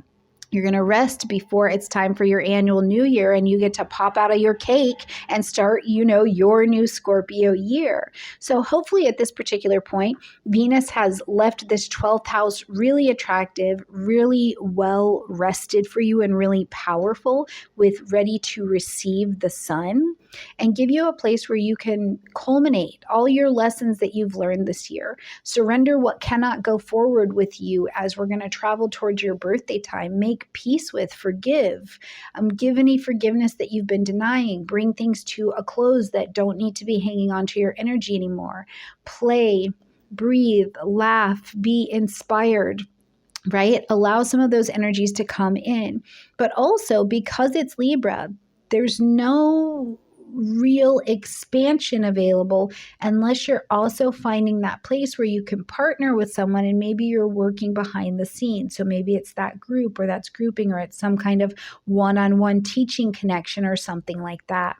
On the same day, we will see Venus now move into your sign. So that brings a little bit of salve as well, right? It puts a little bit of attractive magnetism into your Scorpio space. And I do like this because when Venus comes to the first house, we're like, okay, listen, I forgot I was cute for a minute. And now let me get back on board. You're magnetized. You want to change your look. You want to change your home around. You want to just there's like a new breath of fresh air that becomes available. You become attractive. You become attractive to the public if you're speaking or you're sharing in some way. I also believe that Venus is Venus. So if you are out, you are on the prowl, you are looking, you are available, your energy is available to attract romance or finances to you, this tour of Venus moving through Scorpio can be really beneficial to you.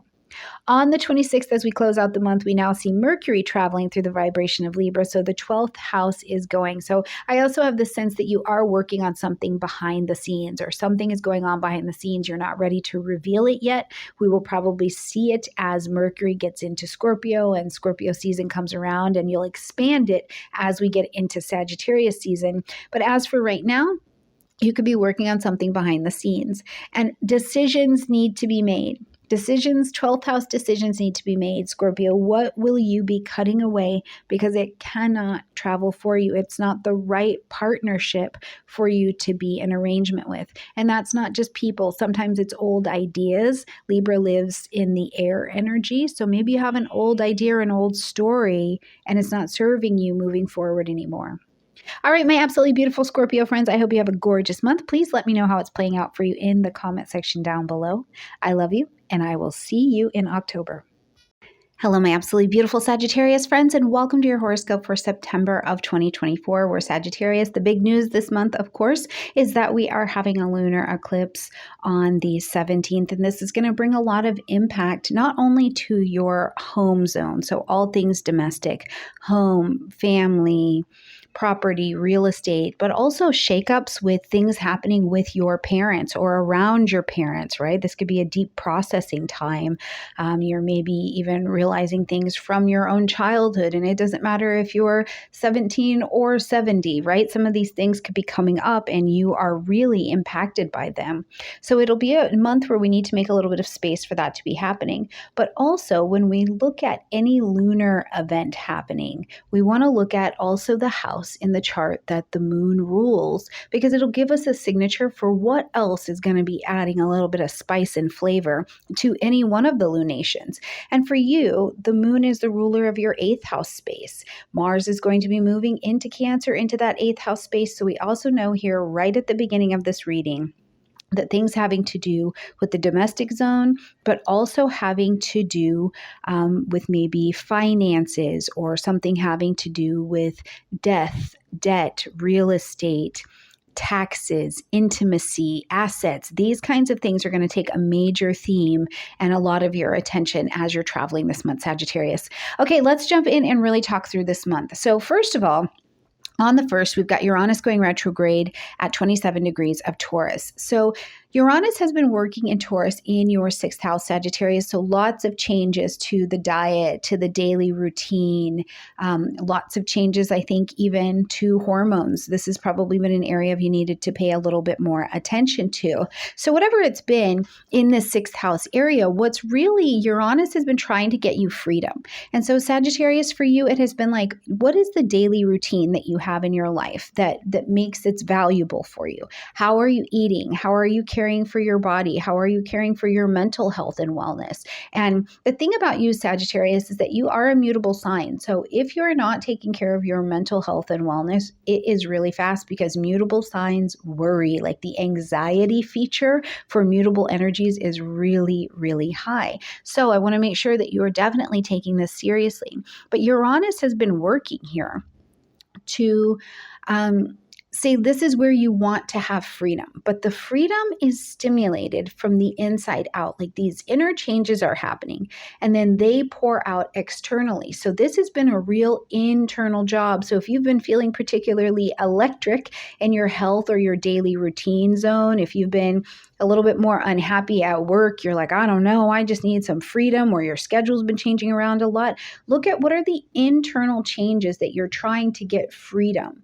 And that will start to pour out externally, but you can continue to expect some pretty significant changes here. Now, on the same day, we're going to see that Pluto steps back in its retrograde to 29 degrees of Capricorn. And this is an anaretic degree, so pretty important, really and powerful, okay? So at 29 degrees of Capricorn, first thing to know is we have already been here. And it's really, really just important to know that we have already been here. So some of what you're going to see and experience is not really going to be a surprise. Now it's just more about more deeply understanding it now that Pluto is back. Now, Pluto represents all the things that have to do with transformation, evolution, it's death, it's concepts having to do with death, but the death that happens and then we are rebirthed from it, right? So something dies off and we have to gain a level of mastery, because even in life, we have to gain some level of mastery and understanding of death, right? And that things and seasons and people and appliances die off so that something else is reborn in its place. So for you, Sagittarius, this has all been happening in your second house of finance. So man, Pluto's been here. It's been traveling your ideas of how you make money, how you want to make money, the old world, Sagittarius, that you used to make money in versus the new world and how you're going to make money going forward. Ideas of, secrets around money or wealth or things having to do with global business, the way these things have been organized at some level for you, it's been dying off so that it can be reborn really empowered. Now, for others of you, this Pluto retrograde might be a really great time because you were trying to change something in your financial zone or trying to create something steady and you just couldn't. And now that Pluto is retrograde, it's back here to this 29 Capricorn, you might actually be able to get it done and have it built by the time Pluto comes out of retrograde and it begins to move its journey back forward. So for some of you, this is good news for some of the things you've been trying to instigate and you just couldn't get them there. Now, the other thing I do think about this Pluto and Capricorn, Sagittarius, is there is a big signature to who and what has been an authority figure in your life, where your self-worth and your self-value is at. What are the stories that have been authoring how you decide your value? And a lot of this comes back down to the parents, right? And we got a lot of parent work, a lot of that root issue work coming up this particular month.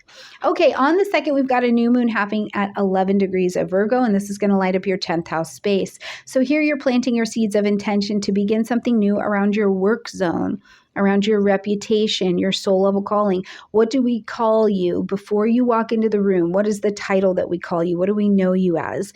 Maybe here at this particular new moon, you're planting your seeds of intention to begin some kind of new employment and you want it to be good and healthy, right? You want it to be very Virgoan, where you're like, okay, this is healthy, it is constructive, this is productive. Maybe the projects that you're going to be taking on in your work life or in your title require a lot of attention to detail, but you're interested in it because it's healthy and it's nourishing you in some way, and you get to take pride in the work that you do. Now, this particular new moon is also going to be in opposition to Saturn. So there is some level of the Sagittarius where we have to be mindful, because here you are trying to start this new direction of your life, this new project, this new work thing, and it's not working out exactly the way you want it to, or maybe you don't get the schedule that you want, or the job you actually get is a little bit further away, or the details are too much and you're a bit overwhelmed. It can be overwhelming, and thus it can bring a depressing quality into this moon. So instead of going into the self-pity bar, right, and being like, oh, it's not working out for me, my parents versus my job, because that opposition is going to be down there in that 4th house space. If you're finding a disconnect here, or there's some kind of personal drama in your parents' life, or there was something at home that is making you feel opposed to getting your career life together, remember that this is an opportunity where you can just look at what can I actually take responsibility for and what can I do something about, because some things I can't control them. So I'm going to have to let them go and just do the very best I can with what I have. Now, as we get to the 4th, we've got Mars moving into Cancer, into your 8th house space. Mars has not been here for 2 years. So Mars is coming with those goggles at the cleaning brush. It's looking around like, what have you been doing over here for 2 years? Okay. So whatever needs to change direction, whatever weeds need to be cut away from your 8th house garden, Mars is showing up to do that. And a lot of the emotional weeds is what Mars is coming to cut down. Now, Sagittarius, I want to tell you, you've got time. This is going to be a process because the Mars and Cancer story starts now, but it really doesn't end until February of 2025. So really, truly, what you're working on in this 8th house space that has to do with so many psychological things, has to do with the places that are most intimately and vulnerably connected to you, has to do with your assets and how you make money or how you share money with people. It has to do with these concepts of death. Like I said, in life, we also have to master some of the concepts of living with death, right? So this could be something that's pretty challenging. Now, I wouldn't be surprised at all if you are not encountering more things even in your dream life that feel a bit more heavy. But what I want to tell you with that is that it's just your dream life coming to tell you, hey, something here is not in reality. We need to reshape this in some way so that it is actually in the best alignment. Because in the best alignment, Mars in this 8th house can bring beautiful collaborations. It can bring a serious relationship. It brings you in more vulnerably, more intimately. You know, it brings you great health news around your reproductive organs in your space. It brings you great news around your emotional healing and therapy through astrology, right? Mars can do a lot of great gardening here if you work with it instead of against it, okay? On the 9th, we see Mercury back into the vibration of Virgo. And so, of course, this is that 10th house as well. So now you're making a lot of decisions. There's a lot of information going on in this 10th house space. So at work, you know, whatever your title is that we call you in public, do we call you mom? Because if it's mom, maybe you're doing all of the back to school things right now. And so there's a lot of information. You know, those folders are coming in, you know, for English and math and Spanish. Okay. So it's going to be a busy time. But what you can know now is that moving forward from the 9th, Mercury is getting back into a stronger position, fully out of its post-retrograde shadow time in just about a week. And you can make decisions that are really forward-minded. You can ask for that promotion at work. You can accept that promotion at work. You can say yes to getting married. You can say yes to getting divorced. You can, you know, right? You got a whole opportunity to make decisions to change your title and reputation in public. When we get to the 17th, we've got the full moon lunar eclipse happening at 25 degrees of Pisces. This is that 4th house space, and I have spoken a lot about it in this video. So, you know, what we want to know is that, first of all, this full moon lunar eclipse, Sagittarius, is still a full moon. It's asking you to end something, acknowledge something, or to make an adjustment. And it could be, yes, you might be moving, you might be having a little bit of changes or big changes happening in your living space or with roommates. But also the 4th house is about the family. So there could just be things going on with family members in your life. And those changes are really big and they are impacting you as well. So you can watch for what is going on with your, you know, your parents, or what are going on with your family members, because the full moon also illuminates changes that need to be made, pivots that need to happen, but it also can illuminate anything that's been, you know, a secret, or it needs forgiveness or something like that. For some of you, I will say, because one of the ruling planets of Pisces is Jupiter, some of you Sagittarians might be actually going, I think I'm getting ready to move. It might take me a year, maybe 2 years, maybe 2026, but I think I'm going to make a move, and it's probably going to be to another country. So I think this will be a big deal. You have to let me know in the comment section down below what you are learning at this full moon and how it's shifting for you, okay? The other thing to keep in mind is that what is shifting, what you're pivoting from, are information and things that came up in your life around home, family, real estate, and property March of 2023 and December of 2023. Now you're pivoting from that particular information, okay? On the 22nd, we we see the sun moving into Libra, lighting up your 11th house space. So the social life is on. We're back in school. We're back on social media. We're back in some kind of stable routine having to do with friends and organizations and a lot of grouping. I like the sun in Libra because it's an opportunity for you, Sagittarius, to find your tribe or to be with your tribe as well. But it's also as equally important to understand that this is a great time for you to form relationships that take your future in the direction that your ambitions want to go, because you've got to be in the right room. Okay.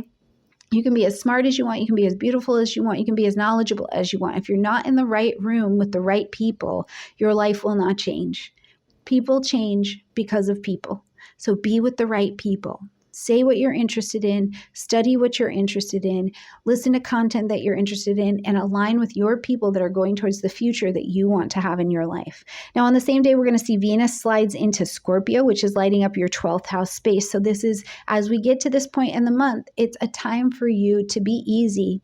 Sagittarius, you don't have to hustle so much for everything. Venus is in the position of rest in the 12th house. So first of all, you may be working on things behind the scenes. One of them, I hope, is rest, that you are giving yourself a chance to rest, to process, to integrate, especially all things emotional. This is going to be an emotional next couple months that you are having Mars over here in Cancer. And as it's just here and it's cutting away and cutting open these emotions that need to be cleaned out, I want you to take time to rest. It's also a great time for you to look at how you can build streams of passive income for yourself. Let money flow to you easily, right? Maybe you build a drop shipping business where nobody even knows that it's your company, but you've created an income stream for yourself and resources able to flow to you. Create, write, dance, pray, meditate, take care of your body, detox. Okay, if you've had any illnesses, whether they be mental health, anxiety, depression, or they've been something more deeply in the body, take care of them while Venus is here in the 12th house, because you're attracting help and helpers to you. Now, the one thing I do want to tell you is I would love for you to not break your own heart by being involved in someone who comes to you from the 12th house. If you meet somebody and it is just on, it's like, whoa, you are the person. Really ask a lot of questions. Is that person married? Are you married? Does somebody believe they are married to you? What is going on? Because sometimes when people come to us from the 12th house, there's something hidden that we don't know. And while we like the mysteriousness of it, once the mysteriousness is revealed, sometimes it can be really damaging. So just make sure you ask those questions and then enjoy, okay? All right, as we're going to close out this month on the 26th, Mercury is now going to move into that vibration of Libra. So by the end of September, I think that the social life is happening, the social space, there's a lot of communication going on. Maybe you've chosen, a conscious chosen one-on-one relationship that you are really engaging in from your friend group, or maybe from, a medical group. You're like, yep, here are a group of doctors for me to choose from, and I chose this one, or a personal trainer, or a person who's in my major, or a person who's in my industry. Either way, Mercury and Libra now, it's nice too, because you're able to hear multiple perspectives from people. So you're considering a wide range of viewpoints so that you have more information to see how it aligns with your particular future. So really enjoy this month, Sagittarius. All the things that come up are revelations that it is just time to process. Remember, you have every tool that you need in your toolbox to be successful. And even if you don't know that you have the tool, the universe is sending you people to show you that you have the tool. You just didn't know you had it and you didn't know how to use it just yet. All right, Sag, have a great month. Let me know how it goes in the comment section down below. Hello, my beautiful Capricorn friends, and welcome to your horoscope for September of 2024. We're Capricorn this month. The big news is that we've got a lunar eclipse happening in the vibration of Pisces, right there with its ruling planet Neptune. Lots going on at that eclipse, but it's going to be lighting up your third house space of communication. So right away, all ideas around communication, around learning, teaching, and siblings have really come to the forefront. Now, I want to also say too, I want to throw this in there. I think that it is a fair play to look at how your life with real estate concepts will be shaped over this next 6 months as well with this eclipse. So that's going to be some pretty big news. Now, we have also got Pluto going back to 29 degrees of Capricorn. So back to these last degrees of your sign, very powerfully pulling you and pushing you out of a world that used to be into the world that will be next. And we're going to have those energies on really strong until October 11th. So let's jump in, Capricorn, and talk about what is going on. But Capricorn, if you're not already signed up for my Astrology 101 Part 2 class, where you can really be learning how to bring this into your own chart, then that is in your description box down below, okay?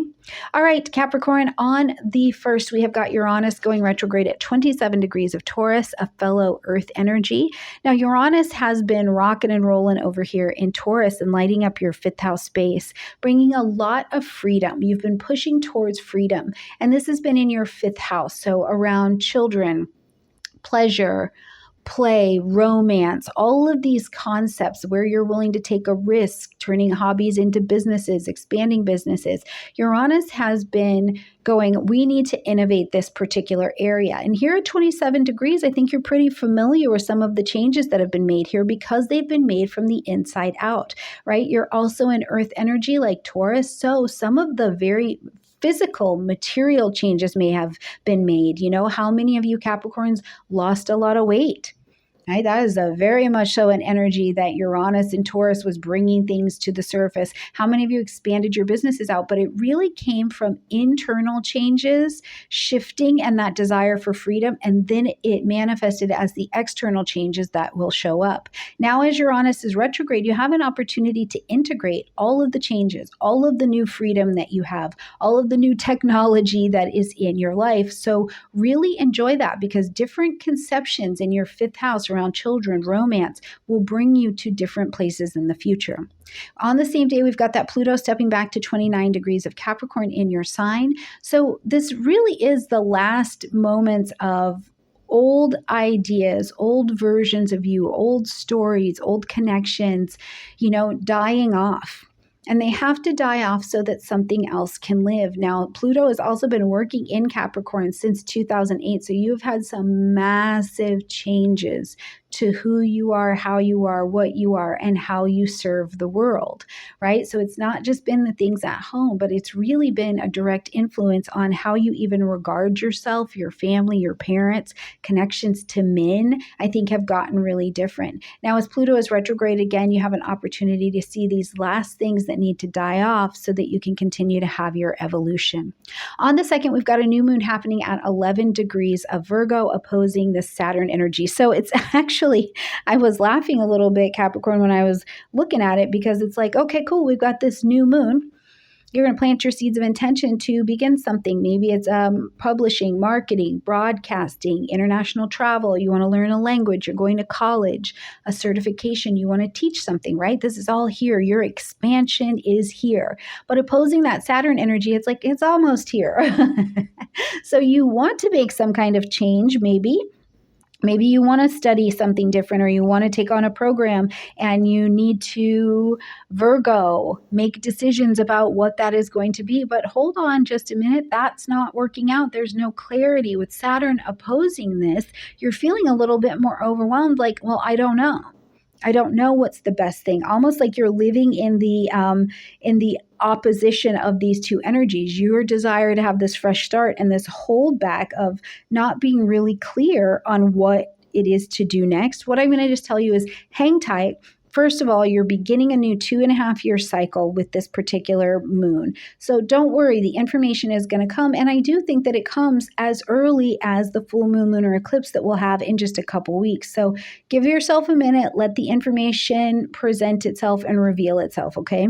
On the 4th, we've got Mars moving into Cancer, where it has not been for 2 years. So we know that in your relationship zone, there is going to be a change of direction. Mars comes and it changes the direction of things, okay?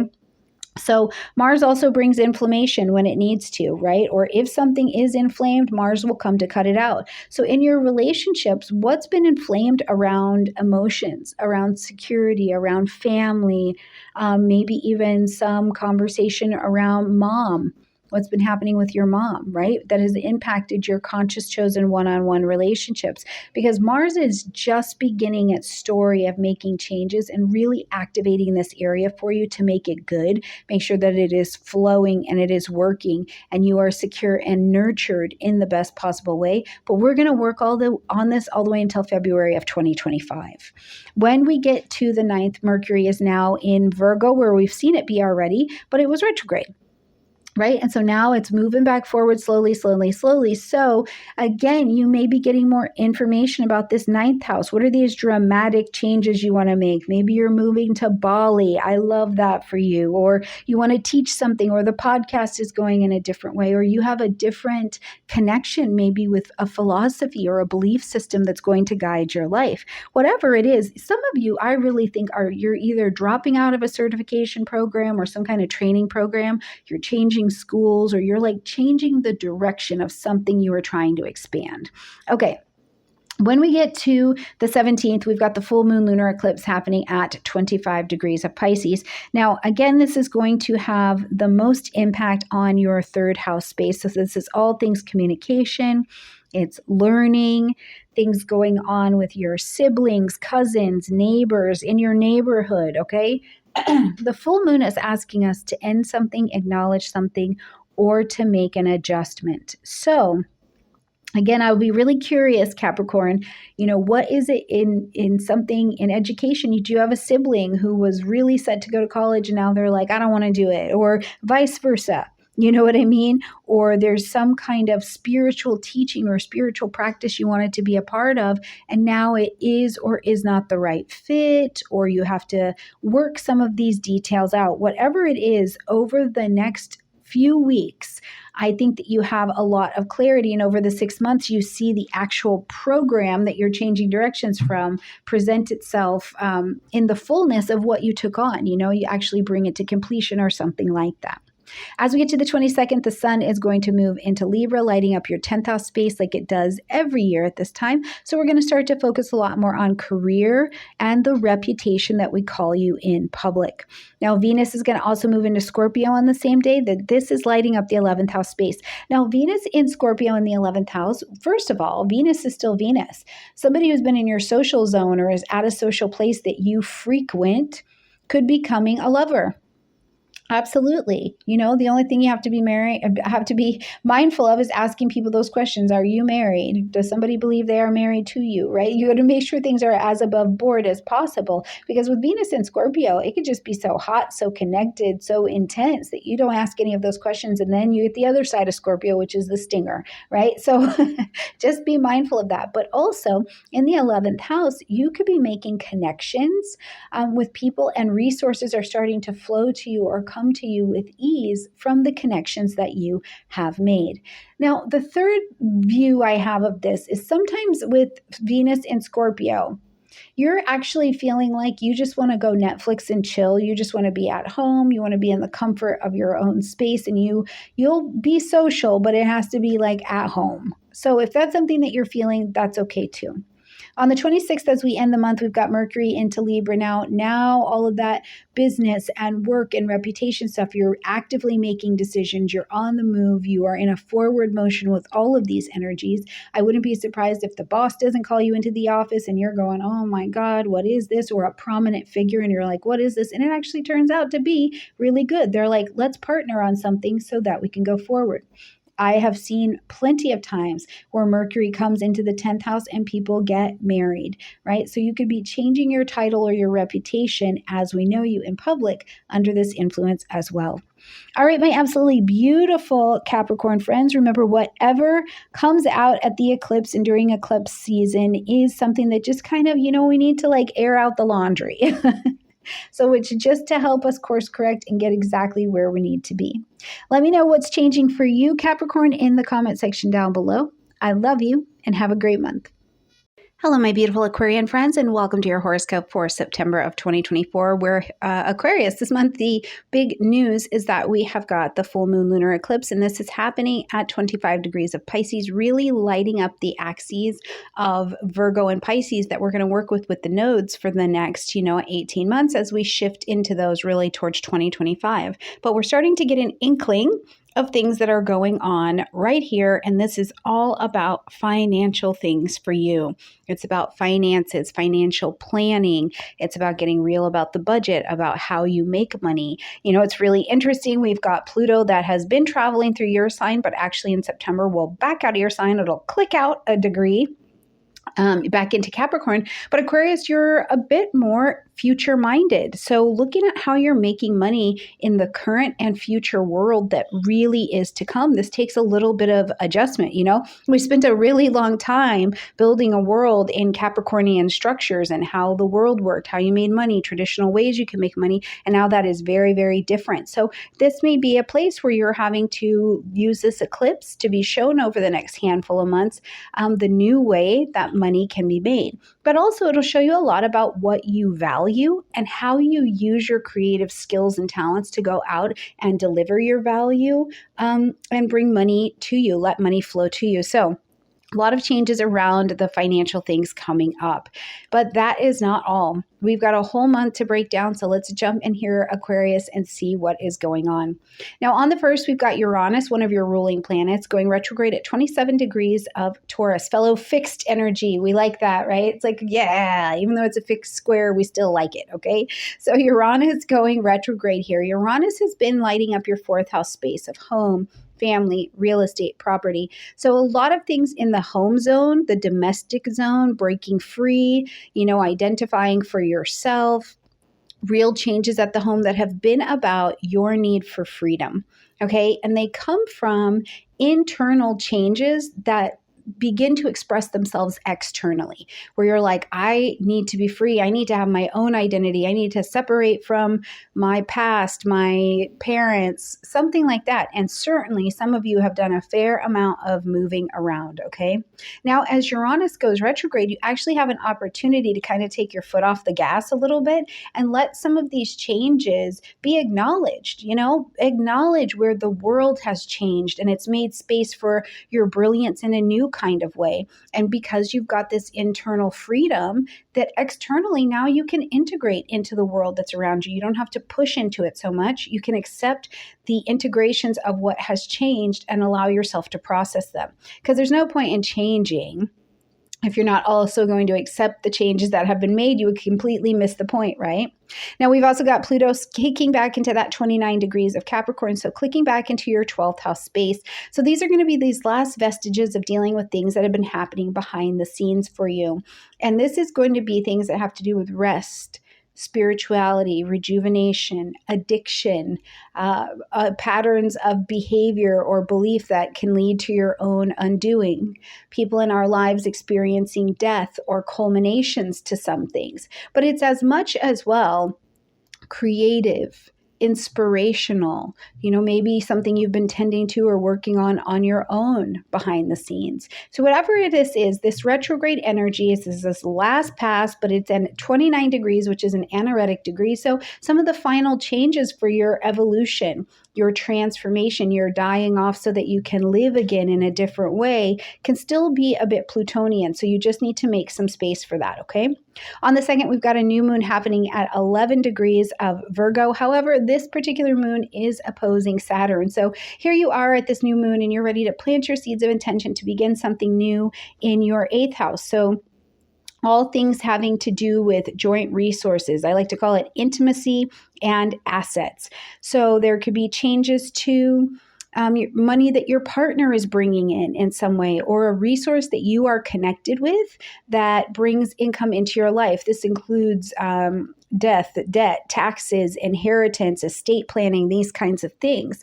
But on the other side, there's also changes happening in other ways that you're allowed to transform. And that is, you know, when we're dealing with pregnancy or things happening in our reproductive space, there's transformation that is happening there all of the time, right? In the intimacy of our relationships, we're either getting more intimate or pulling away from intimacy.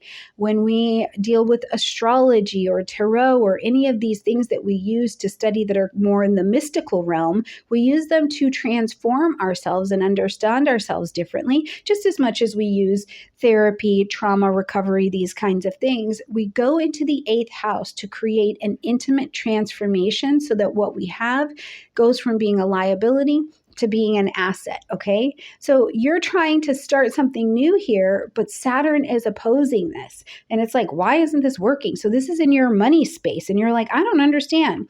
Why is this not, pushing forward?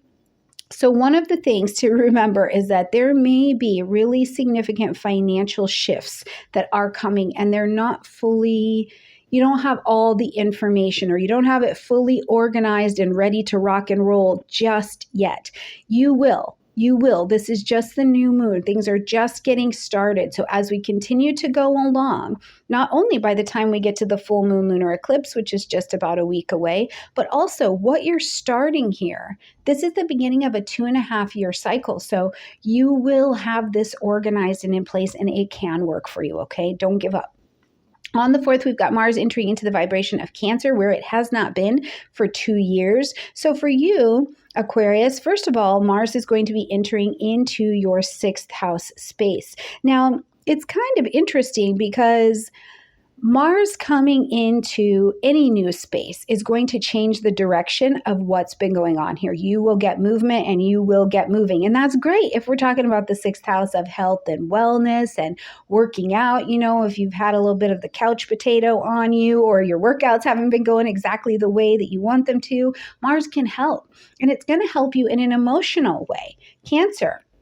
It's going to help you get connected to make a start. Cancer is a cardinal energy to your emotions that will allow you to make effective changes in your daily routine. So that in that way, it's really very good. If you needed help in your daily routine with work, or something just in your daily routine needed a little bit of spicy to it, Mars is going to come and move things in that direction and have you a little bit more motivated. But Mars is also Mars. So Mars is also coming into this area of your life as a swift surgeon, okay? So he's going to come in and look around this area of your life and say, there is a massive amount of inflammation over here, and it's got to be treated. And the inflammation is of the emotional variety. There is something going on in the emotional life, or something that is presenting a hindrance to your security. And Mars will work here to help you explore the emotional landscape, but you're actually in motion. You're doing it. You're going through the emotions. You're going through the emotions of what your daily routine brings into your life, your work. Do you feel fulfilled at work? Do you have challenges with coworkers, right? And what does not belong here, Mars will begin to cut away. Right? Don't forget that Mars is not just the warrior, not just the surgeon, but Mars is also the sacred gardener. What cannot grow in this emotional terrain anymore will be cut down, will be cut away, in order to leave the garden really full of life and active and ready to move, okay? Now, on the 5th, Mars is actually going to go out of bounds. And we say out of bounds because it gets beyond a certain degree of the sun. Okay. So what that means essentially for you, though, is that as you're learning about your emotions, as you're learning about this daily routine, as you're looking for different work projects or work itself, you may be looking outside of your normal and traditional zones that you're normally searching for. Certainly emotionally, it's like you can consider that if you've got an emotion or an emotional story, or let's say a connection to Cancer, the family that you're used to looking at, Mars goes out of bounds and you're like looking beyond that. You're like, there has to be more than just this story for me to work with. I can't do anything with locked up emotions in this story, but if I step just one seating area behind it, I can look at this from a different perspective. So it's really very helpful. And Mars will be in that position until the 25th. On the 9th, we've got Mercury moving into Virgo. So now this is also lighting up that 8th house space. So I wouldn't be surprised if you don't start getting information, about things going on with spouse's money or resources that you are connected to in terms of finances. It could be a great time for a spouse or a partner to get like a raise or something like that. I love that for you guys. It's a great energy for therapy. Absolutely, because we're doing a lot of talking about things, but more information is certainly being revealed. Now, on the 17th, we've got the full moon lunar eclipse happening at that 25 degrees of Pisces. And like I said, this is all about that money house for you. Okay. So it is about how do you make money? How do you allow money to flow to you? How do you value yourself? What is your self-worth level right now? On a scale of 1 to 5, where are you scaling yourself right now? But the other thing that the full moon does is it's still a full moon. It's going to ask us to end something, acknowledge something, or make an adjustment. But it does ask us to make these adjustments with all the lights on, so you don't have to guess on it. So somewhere, if the financial understanding has been off key or out of step in some way, you're going to spend this next 6 months just correcting that. And that doesn't mean that everything just goes away on Tuesday. Sometimes that can happen with an eclipse. Like you literally see the financial area dry up. But the other side of that is to remember that the sun is over in Virgo. Where can you get organized? Where can you find passive income streams that can work for you even if something else happens to your finances, right? This is really about, I think, coming more into an understanding of your own wealth cycles if you have one or if you don't have one. Now, other things I do like about it is if there has been debt or something financial like that you've been paying on for a while, you might be coming to the end of that. And congratulations to you for doing that. Now, very gently, we see, first of all, that this eclipse is going to be in conversation with Neptune, one of the ruling planets, but just a tiny conversation with Jupiter, the other ruling planet, right? So it does make me think, you might be hearing some stories or some tales or something like that from not just things in your house, people in your house, in your domain, but you could hear of friends also making job changes, or they've got something going on, they're going in a different direction. Something like that could be information that you definitely hear as well. And certainly your children will be bringing you some interesting information from now and over the next 6 months. As we get to the 22nd, the sun moves into Libra, lighting up your 9th house space. I like this for you. I think it's a happy energy. I do like the aspects that happen to the sun, all through the travels through here. So publishing, marketing, broadcasting, learning something in higher education, learning a new skill. It is 2024. It is 2024. If you do not have some of these new skills that are needed in the workplace, in the living place, in the society place, this will be a really great time to update that. For those of you who are going on a trip, I love that for you. I love airplanes. If you do have things that are going on in the legal sector, the sun is here. Mercury will be here at the end of the month as well. So there should be some shining information to help you move that forward. Now, on the same day, we will see Venus, the ruling planet of Libra, move into Scorpio. And this is actually going to be in your career space. So as we see Venus come into the career space, first of all, it's okay to kind of keep your head down at work a little bit. Work really well on what you're doing and let your accolades come to you, right? Like let your name be known because you're really meeting that company's mission statement. When people see you working, they're like, yeah, that meets the mission statement of what we're here to do. Absolutely. But the other thing is that Venus is just Venus. You could meet someone or someone comes into your life or your world and they come to you from the avenue of work. This could be an office romance. And, as long as nobody's going to get the stinger side of the Scorpio energy, maybe it's okay to go down that road. I do think that when Venus is in Scorpio, we have to ask questions. First of all, like, are you married? Does someone believe that they are married to you, right? You have to ask these kind of undercover questions to just make sure what is going on, because it really is all fun and games while you're at the front part of that Scorpion. But when you get hit with the stinger that comes with the consequences of it, that can be a little bit rough. So ask a lot of questions, but also really accept that maybe you're really good at what you do. You are deeply passionate. You are on fire for what it is that you do, or you just know your stuff, okay? Because Scorpio is deeply intense. It doesn't want anything superficial or mediocre. So maybe you really know your stuff, and that's why that money, that raise, those accolades are coming to you, because you're really good at what you do. And I hope you can hear me say that and say, thank you very much. Yes, I am. So let me know about that in the comment section down below. All right, beautiful Aquarians, as we close out the month on the 26th, like I said, Mercury is coming on in here into Libra, fully away from its retrograde shadow time. So really everything is forward decision making. I like it because with Mercury here in Libra, you're first of all making decisions. And I think a lot has been revealed from that new moon that happened in Virgo at the beginning of the month. So you feel clearer, but you may also be willing and ready to enter into a contract here. You're like, okay, I investigated these different schools or these different programs of what I would need to do to learn a skill, to go to higher education. We visited all the campuses with the children so they know what school they are going to. We have made the travel plans and we're going on this cruise. Whatever it is, you feel more comfortable entering into agreements, hearing all sides of information, because that's the skill of Libra, and then finally making that decision in the middle. All right, my beautiful Aquarians, let me know how the month shapes out for you. What are you changing? What kind of new financial plans are coming to you? Do you have a financial plan or a wealth cycle plan that is serving you? Let us know that in the comment section down below. Bye, Aquarius. Hello, my absolutely beautiful Pisces friends, and welcome to your horoscope for September of 2024, where the big news, Pisces, is this month we've got that full moon lunar eclipse happening in your sign. So this is a big deal. It is the beginning of a story. It's actually not the beginning. It's a pivot point in your own story, but it is a story we're going to see play out throughout 2025 and 2026. Now, this full moon lunar eclipse in your energy is a reset. We are resetting an understanding that you have about yourself, and it's going to have a big impact on you. So one of the things I would really suggest to you, Pisces, is make time and make some space around the eclipse, and maybe even in that entire week to lighten your schedule a little bit, because your attention to yourself will really need to be on point, and there's going to be revelation.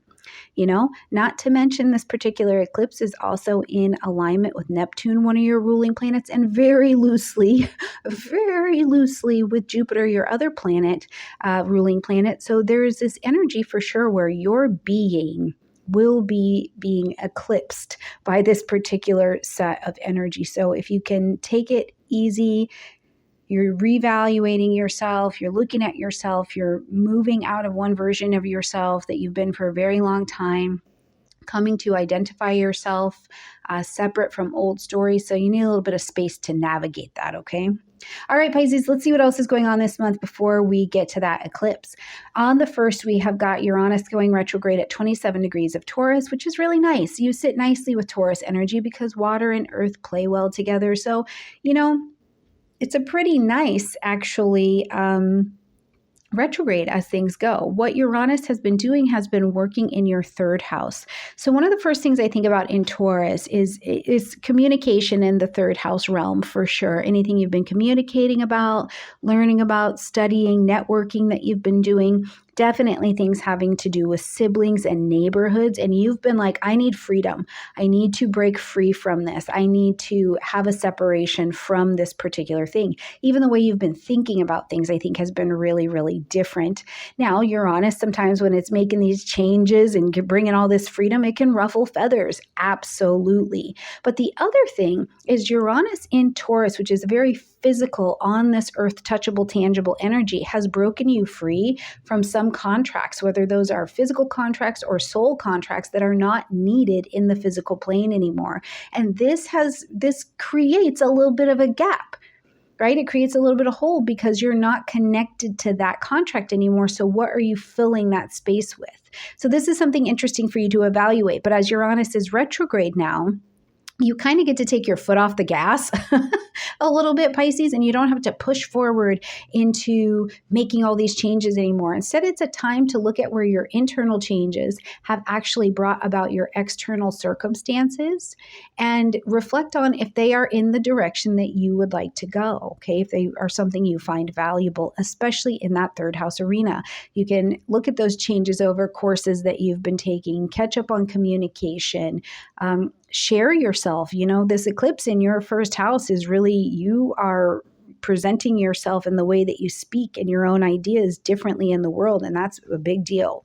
Now, on the same day, we'll have Pluto backing up to 29 degrees of Capricorn. It's still retrograde, of course, and this has been working really since 2008 in your 11th house. We had a little bit of a bump for a minute while it came into Aquarius and started to work on things behind the scenes. Certainly, as Pluto was in Aquarius, it too was ending contracts, soul contracts, karmic contracts, ending some dharmic contracts as well, like bringing things to a close. But then it's backing up, getting back into that earth energy, which again, your sign plays well with earth energies because water and earth are nice together. So going back to this 29 degrees of Capricorn, you can see some dramas popping up in the lives of, friends or social grouping figures in your life where it's like, whoa, it's not necessarily something that's happening to you, but it is impacting you. But the biggest thing I want to put on your radar, Pisces, is that you've got an opportunity at 29 degrees. This is an anaretic, really powerful, really important degree. You've got an important opportunity to separate yourself from the social groups, social things, podcasts, organizations that are not going in the direction of the future you want to have for your life. Because here's the deal. The world that we're going to build in next, not everything from the previous Capricorn realm can come, but also not everything needs to go. So you may be in a painful revelation of who you're not in alignment anymore. But if you move forward towards the future you want to have for your life in the digital space, what kind of content are you creating? Do you know how to create content to not only share your message with the world, but to create a financial outlet for yourself? Have you been connected to organizations that are not taking you forward? You've really been standing in the same place for years, right? Because you can allow yourself to evaluate this and let this die off, which is very Plutonian, so that you can be realigned with the right kind of friends, the right kind of groupings and organizations that will take you towards the aspirations you have for yourself. And that's really important because when we get new places and we see new faces, our futures change. Now, when we get to the second, we've got a new moon happening at 11 degrees of Virgo, and the whole month you're going to be working on relationships, okay? So you're working on you and you're working on you in relationships, my beautiful Pisces friends. So at this new moon at 11 degrees of Virgo, lighting up that 7th house space, at the new moon, you're planting your seeds of intention to begin probably a pretty significant new relationship. Now, whether it's a new business partnership or you're something you've already been in, certainly forming a new, healthy, constructive, productive relationship with yourself and how you navigate relationships will be important. The challenge at this particular moon is that it is opposing Saturn. So I do think that, Saturn is in your sign. There may be something about you that is limiting you or stopping you from fully making some kind of connection and partnership, or you don't have all of the answers. You feel like you're not fully ready, something like that. There's a little bit of doubt that has crept into this table, and that's okay. But what you do want to know with it is that certainly by the end of the month, when we get to this lunar eclipse, I think you start getting some information. But this moon is a beginning of a 2-year cycle in a really significant conscious chosen one-on-one relationship. And so you've got 2 years that this thing is going to continue to play out and reveal more to you. On the 4th, we've got Mars moving into Cancer, where Mars has not been for 2 years. So as Mars is coming in here, Mars is coming with the Swiffer. He's like, what are you doing? What have you been doing over here for 2 years? So this place is going to get cleaned up. What doesn't need to be here? Mars is going to act as that warrior, that surgeon, that sacred gardener, and is going to cut away the inflammation. And the inflammation here is the inflammation of family. It's the inflammation of emotions. It's the inflammation of resentment that is here. It's going to cut those things away. Now, Mars is also impacting, as it's here in Cancer, it's the 5th house for you. So this is children. This is joy. This is pleasure. There is play. So I wouldn't be surprised at all, if there isn't some challenge with children, or there's a lot more self-expression. They're expressing things. Sometimes it's like, you didn't realize your children were upset about something and then it starts coming out. But remember, Mars is here to cut away that inflammation. You have to go through and weed the garden. But in the other direction, I think it gives you an opportunity here, Pisces, to say, where is my joy? Where's my pleasure? Where's my play? today? When is the last time I let any of those things happen and be a part of my life? When's the last time I took a risk to build something that allows me to be secure? Romance could absolutely be on the table here with Mars just squirreling on here in here to the Cancer zone. So now the other thing I want you to keep in mind is that Mars moving into Cancer here today is just the beginning of a story that will not wrap up until February of 2025. Now, Nicholas Polomonakis and I did an absolutely brilliant video on the Mars Cancer story, including the Mars retrograde. So make sure you click at the end of this video to check it out, okay? On the 9th, Mercury is going to move into Virgo. So now we've got a lot of communication, a lot of decision making happening in this 7th house area. If you have court or legal things going on, it could definitely be a time where you're hearing back. Certainly you're back to school. The children are back to school. We're kicking up energy. So don't be surprised if you have to get organized in your relationships. You're signing those documents. You're taking on lots of details in projects or with people that you're dealing with, okay? Then we get to the 17th, we've got that full moon lunar eclipse in Pisces, 25 degrees, in connection with Neptune, little kiss over there to Jupiter as well, but it is in your first house. So really in how you have expressed yourself, how you have dressed yourself, presented yourself. Maybe there's a full image change coming, because there is nothing like coming current with the current version of yourself. You know what I mean? Where it's like, are you in your 40s, but you're still rocking a style from when you were in your 20s and it doesn't really match anymore. Now, if it still matches and that's still your jam, do it. But it's about coming current. And so sometimes we have to be eclipsed. Something comes in and we're kind of wiped out where, somebody comes by and they're like, you're not 20 anymore. Do you know that, right? And it's like, whoa, wait, who am I? What am I? How am I defining myself? How do I value myself? What do I value today? Now, on the other side of things, I have seen plenty of first house eclipses where people either gain or lose a whole bunch of weight. So if you're on one of these sides, because maybe you want to gain some weight and you want to do some body recompositioning and you want to put on a little bit more muscle mass, or maybe you've had a struggle with losing weight, it seems to be a little bit easier for things to kind of detox and fall away from the body. So if that's something that you've needed, I want that for you. But you are still Pisces. So I would be mindful if the body is changing, to be watching if the body is changing in a healthful way, or if it is, if there are signs and symptoms of sickness happening. So please just be really very mindful. Okay, when we get to the 22nd, we see the sun moving into Libra, lighting up your 8th house space, intimacy, assets. Again, in the 8th house, we do things that have to do with detox. So I was thinking about one thing here, Pisces. One pronounced thing in the 8th house, because it's so deep and it's so vulnerable. I'm like, are you detoxing a relationship? Or you're detoxing an old story? Are you grieving? Is there something going on around death, debt, taxes, inheritance, something very intimate that has a pull on you and it has literally guided and governed your day-to-day routine? But it would have come from a resource that you're in partnership with in some way. So maybe this is, there's an insurance or there's some taxes that need to be taken care of, or maybe there's something changing in a partner's money, or maybe you really are just detoxing. You're getting rid of debt. You're paying it down, paying it down, paying it down. Whatever it is, Libra season every year is the time for you to be able to do that with a bit more ease. Now, on the same day, Venus is going to slide into Scorpio, into that 9th house space. So I love Scorpio. I love Venus and Scorpio in the 9th because I just want you to attract a lover, a person who brings passion into your life, and they're maybe very different from you. In the 9th house, we're calling them in from the winds of faraway places. Now, this sounds great, right? But what if you're married? You're very committed.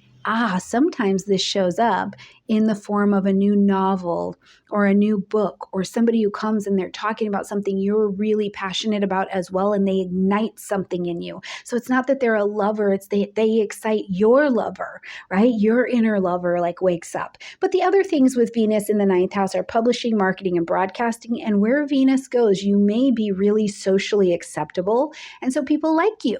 They like what you're seeing. They like what you're putting out there. You could be traveling and people are like, oh, you're so nice. It's a very attractive and magnetic energy. Now, Pisces, as we're going to close out the month to help you make any final decisions that need to be made through the season, we've got Mercury moving into Libra as well. So again, any detoxing, anything having to do with debt, therapy, intimacy, and assets will be making its change, and you can feel good about making solid decisions because Mercury is not in retrograde in any form. So the decisions that you're making, you can be, first of all, in Libra, hearing all sides. You're like, yep, I can hear every option that is available to me and really thoroughly consider the decision that I'm going to make. The one thing you don't want to do when Mercury is in Libra is lose your own voice. Don't back down and lose your own voice. You have to be an active participant so that there is balance in the partnership decisions that you're making. All right, my absolutely beautiful Pisces friends, let me know what's changing and shifting for you as we are traveling throughout the month. Put that in the comment section down below. Anything else you need, if you need reading, if you need some help, if you're walking through some heavy waters, you can book a reading with me in the description box down below, okay? Bye, Pisces. Have a great month.